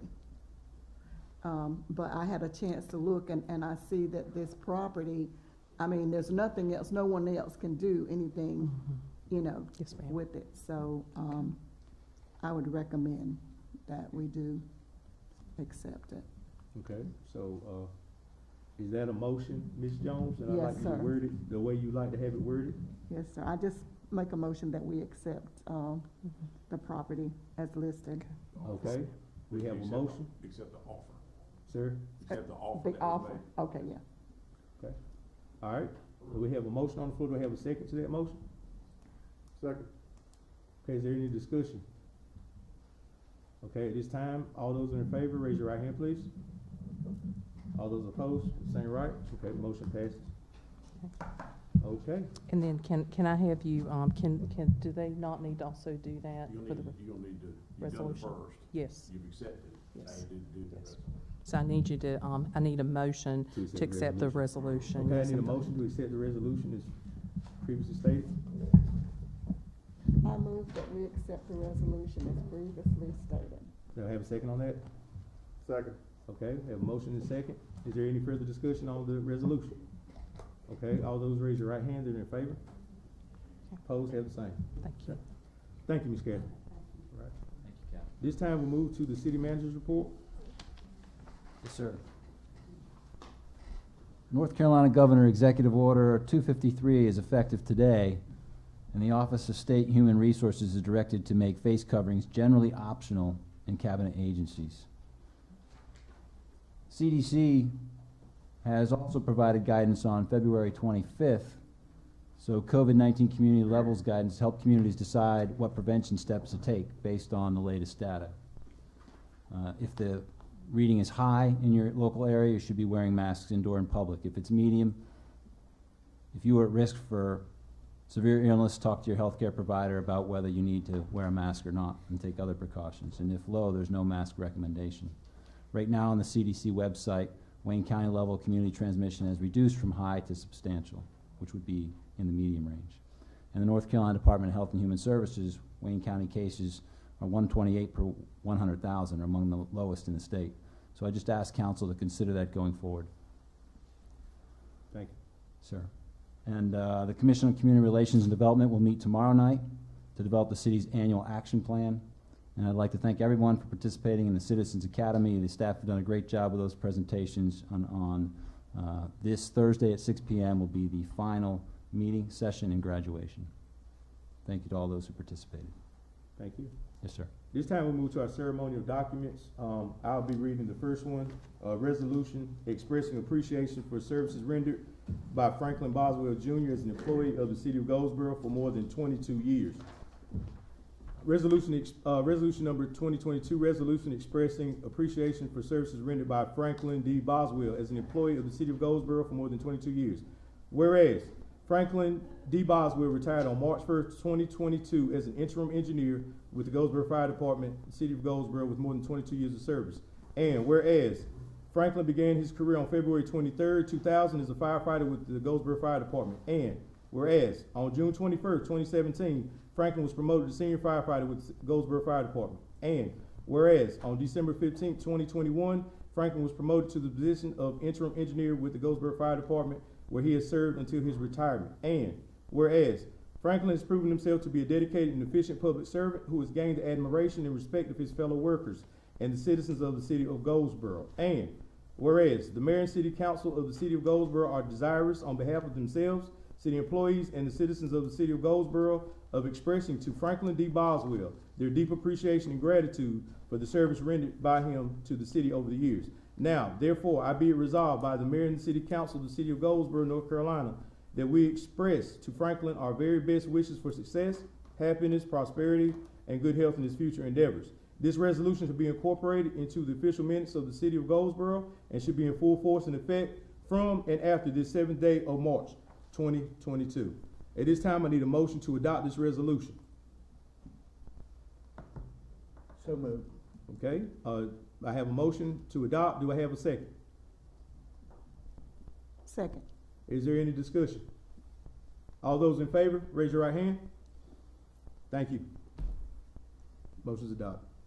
Okay, next we're going to Q, Developmental Disabilities Awareness Month Proclamation. I think that's Councilmember Jones, correct?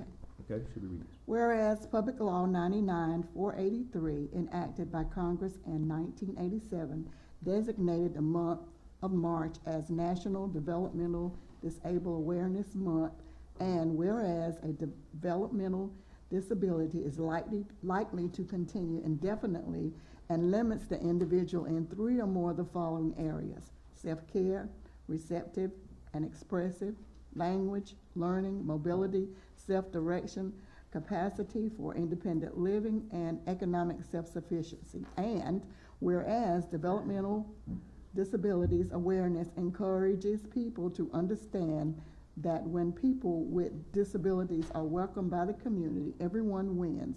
And whereas the most effective way to increase awareness is through everyone's openness to learn about and acknowledge the systematic barriers that reduce the livelihood of those with disabilities enjoying equitable experiences and living independent, productive lives within their communities. And whereas policies must be developed and attitudes shaped in order to create ways to include everyone in all aspects of life, especially those with developmental disabilities. And whereas citizens should do all in their power to recognize the valued role of these with disabilities and barriers presented to them, as well as understand the opportunities for citizens and developmental disabilities to function as independently and productively as possible, must be fostered in all areas of our state and local communities, public and private. Now therefore, I, Taj Polite, Mayor Pro Tem of the City of Goldsboro, do hereby proclaim March 2022 as Developmental Disabilities Awareness Month and galvanize efforts that will lead our communities and policy makers to create real system changes so people with disabilities, developmental disabilities, will enjoy equitable and inclusive lives. In witness thereof, I have therefore set my hand and affixed the seal of the City of Goldsboro, North Carolina, this 7th day, March 22nd. Thank you, Ms. Jones. Is there anyone here that would like to be recognized in reference to that proclamation? All right, there being none, I'm going to the next proclamation, Women in Construction Week proclamation. Whereas the Greater Greenville, North Carolina chapter number 335 has distinguished itself with 30 years as a voice of women in construction in the South Atlantic region. And whereas the work done by the Greater Greenville, North Carolina chapter 335 has benefited Goldsboro and other cities in the South Atlantic region through community development and education programs. And whereas the Greater Greenville, North Carolina chapter 335 has unceasingly promoted the employment and achievement of women in construction industry, and whereas the construction community represented by the Greater Greenville, North Carolina chapter number 335 has been a driving force in fostering community development through renovation and beautification projects, promotion of skilled trade careers, and a positive vision of the future. And whereas the Greater Greenville, North Carolina chapter number 335 has sought to achieve successful results for the South Atlantic region and surrounding areas in a cooperative spirit with organization. Now therefore be it proclaimed that I, Taj Polite, Mayor Pro Tem of the City of Goldsboro, do hereby recognize the Greater Greenville, North Carolina chapter number 335 and its many dedicated volunteers for its steadfast work on behalf and support of women in construction, and do proudly proclaim the week of March 6 through 12, 2022 as Women in Construction Week, and encourage our citizens to congratulate the organization on its many accomplishments. In witness thereof, I have here unto set my hand and affix the seal of the city of Goldsboro, North Carolina, this 7th day of March 2022. Thank you. Is there anyone here that would like to be represented in reference to that proclamation? Okay, there being none, we'll move to S, Women's History Month Proclamation, read by Councilmember Matthews. Thank you. Women's History Month Proclamation. Whereas the 2022 theme for Women's History Month is providing healing, promoting hope. A particularly appropriate tribute to the women who have given so much as caregivers and frontline workers during COVID-19 pandemic, and also recognizing the thousands of ways that women have provided healing and hope throughout history. And whereas women of every race, class, and ethnic background have made historic contributions to the growth and strength of our communities, our state, and our nation in countless recorded and unrecorded ways. And whereas women have played and continue to play critical economic, cultural, and social roles in every sphere of the life. And whereas women have and continue to constitute a significant portion of the labor force working inside and outside of the home. And whereas women have served courageously in the military, and whereas women have played a unique role throughout the history of our communities, state, and country by providing the majority of its volunteer labor force. And whereas women were particularly important in the establishment of early charitable, philanthropic, and cultural institutions. And whereas women have served as leaders in every major social change movement. And whereas the women who today serve and lead our country and state, and especially in our city, deserve to be honored for their contributions. And whereas the City of Goldsboro's Commission on Community Relations and Development is committed to working within all layers of the community to promote understanding, enhance knowledge, seek opportunity for all, and encourage acknowledgement of those who work for the betterment of their neighborhoods. And now, therefore, I, Taj Polak, Mayor Pro Tem of the City of Goldsboro, North Carolina, do hereby proclaim this month of March 2022 as Women's History Month in the City of Goldsboro, and encourage all citizens to observe this month by participating and supporting all activities celebrating contributions of women. In witness whereof, I hereunto set my hand and affix the seal of the City of Goldsboro, North Carolina, this 7th day of March 2022. Thank you. Is there anyone here that would like to be represented for the Women's History Month Proclamation? There being none, the final one will be read by Councilmember Gaylor, the Brain Injury Awareness Month Proclamation. Whereas traumatic brain injury, known as TBI, results from an external force such as a significant blow, jolt, or penetrating injury to the brain that can lead to a lifetime of physical, emotional, cognitive, and or behavioral challenges. And the leading causes of TBI are falls, motor vehicle accidents, and assaults. And whereas TBI is one form of an acquired brain injury, known as an ABI, which includes traumatic and non-traumatic brain injuries, such as strokes, brain aneurysms, brain tumors, brain infections, and anoxic brain injury, sometimes caused by drug overdose.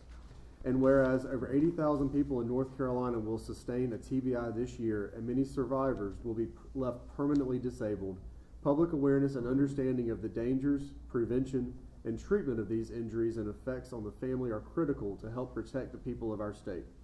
And whereas more than 2.8 million Americans sustain TBIs every year, and of them over 50,000 die, roughly 282,000 are hospitalized, and approximately 5.3 million Americans live with a TBI-related disability.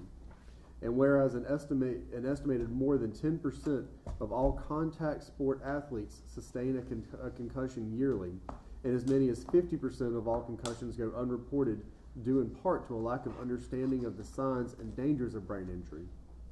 And whereas active duty and reserve military service members are at increased risk of sustaining a TBI compared to their civilian peers, and due in part to the specific demographics of the military, young men ages 18 to 24 are at greatest risk of TBI. 11 to 23% of American soldiers who served in Iraq or Afghanistan have suffered TBI. And whereas research on abused women shows that 40 to 90% of victims of domestic violence suffer physical injuries to the head. And whereas the North Carolina Brain Injury Advisory Council, the Brain Injury Association of North Carolina, and other stakeholders provide awareness, education, prevention, training, and services to North Carolinians living with TBI and other ABIs and their families, healthcare professionals, and others statewide. And the North Carolina Department of Health and Human Services encourages people to support and advocate for those affected by TBIs in our communities. Now, therefore, I, Taj Pollock, Mayor Pro Tem of the City of Goldsboro, North Carolina, do hereby proclaim March 2022 as Brain Injury Awareness Month in Goldsboro, North Carolina, and call upon our citizens and interested groups to observe the month with appropriate ceremonies and activities that promote awareness and prevention of brain injuries. In witness whereof, I have hereunto set my hand and affixed the seal of the City of Goldsboro, this the 7th day of March 2022. Thank you. Is anyone here who wants to be represented for that proclamation? There being none, I will start with Councilmember Jones and our mayor and council members' closing comments. Yes, thank you. Thank you, sir.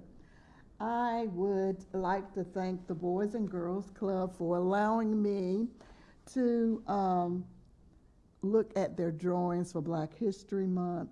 It was really nice. I really enjoyed them. They were very enthusiastic. U.S. Cellular gave gift cards for first, second, and third place. And the young lady that won first place had a drawing of Madam C.J. Walker. And she did an excellent job. I mean, when I walked in there, I recognized her right off. Yeah, it was really good. The first place was $250, second place was $150, and third was $100. And I offered them a challenge because February, which is the shortest month in the year, we celebrate Black history. I challenged them to continue to explore important people that made up the fabric of America. So I challenged them. I had a bag of potato chips. So I challenged them to find out who invented the potato chips. And little did I know that that was one of their questions last week. So now, y'all help me. I got to make some homemade potato chips because that was my thing that I said I was going to do. So it was just thank you so much for allowing me to go and represent the council. Thank you. Councilmember Matthews? Yes, I definitely want to say thank you to you, Mayor Pro Tem, for this acknowledgement, and you've made this acknowledgement on several different occasions of what we did November of 2019. And I want to be very clear, the celebration is not just for Brandy Matthews. The celebration is the fact that what we did changed a moment in Goldsboro's history. I mean, electing the first Black councilwoman to serve on this board was and is a big deal because representation matters, and our younger generations need to be able to look around and see women who look like them. I don't know if you guys saw her, but my little cousin was here. She's soon to be 5, and it's important that she sees that, as well as my niece, who I consider while I sit here as well. The face of politics is changing. Times are changing, and Goldsboro is going to have to change with the times. And I will personally work hard to see more women, especially Black women, get elected because our voices deserve to be heard and considered in all spaces. I want to shift gears because I want to address a comment that was made by one of our council members during our county retreat as it related to one of the neighborhoods, particularly in District 4. The comment was made, but I think it was kind of posed as a question, and it said, wasn't the last murder in Day Circle? And I wanted to do some fact checking because I don't need that type of misinformation just out there floating around. So to be clear, everyone, the last homicide that took place in Day Circle was actually January of 2021. And before that, it was 2016. So I want us to be very clear about what's happening. I don't want any misinformation out there about our neighborhoods, and especially a neighborhood in District 4. Also, I want to encourage the board that back in July of last year, we received a fact sheet specifically talking about the crime in Day Circle, the Grand at Day Point. And if we all took a look at that fact sheet, we would see that crime dropped significantly over the past 3 years. Another thing I wanted to say, the property manager, Chad Calloway of the Grand at Day Point, is totally open to anyone with any questions, comments, or concerns. I know that for a fact. I speak to him often. So please contact him if you have any questions or concerns or would like to contribute to that community in any way. I'm pretty sure he would greatly appreciate that. That apartment complex is at the south end of Goldsboro, and it's often forgot about. But what I want everyone to remember is those people work in this city. They educate their children in our city schools. They contribute to our economy in some shape or form, and they deserve compassion over criticism. I want to say thank you to those young people who came and spoke. You know, sometimes young people's voices are stifled, but they are truly a force to be reckoned with. The conditions in which they showed us today was not new news to me. I actually got wind of that when I went to speak for one of Mayor Pro Temp's classes a couple Fridays ago. But I want those young people to know, too, that I hear them and I, too, stand with them. And I echo what Councilmember Gaylor said, I will go with you, too.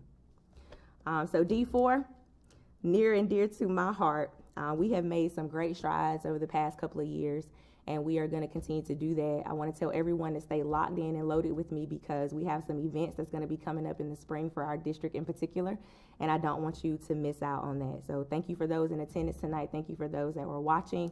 I encourage everyone to have a good night and to stay safe. Councilman Gaylor. Mayor Pro Tem, you've done an excellent job this evening. Thank you so much. For the first time since joining the council, I have no further comment. Thank you, sir. And thank you. I just want to close by saying that I'm truly blessed and honored to have the support not only of my colleagues on this board, but also to the community for entrusting me with the task of being Mayor Pro Tem, especially on this night. I can't begin to express to you how proud I was to proceed over the presentation, recognizing the first African-American female council member, as well as hearing the beautiful rendition of the national anthem by the Goldsboro Showstoppers. But most importantly, them conveying their concerns of what they see as a dilapidated building with adequate safety hazards. I myself am an employee at Goldsboro High School, and I take it all the time, and I see where we once were a school that had at least 5 custodians. In some cases, we're blessed to have 2 on a good day. And we're still in a post-pandemic time where sterilization and things of that nature need to be addressed.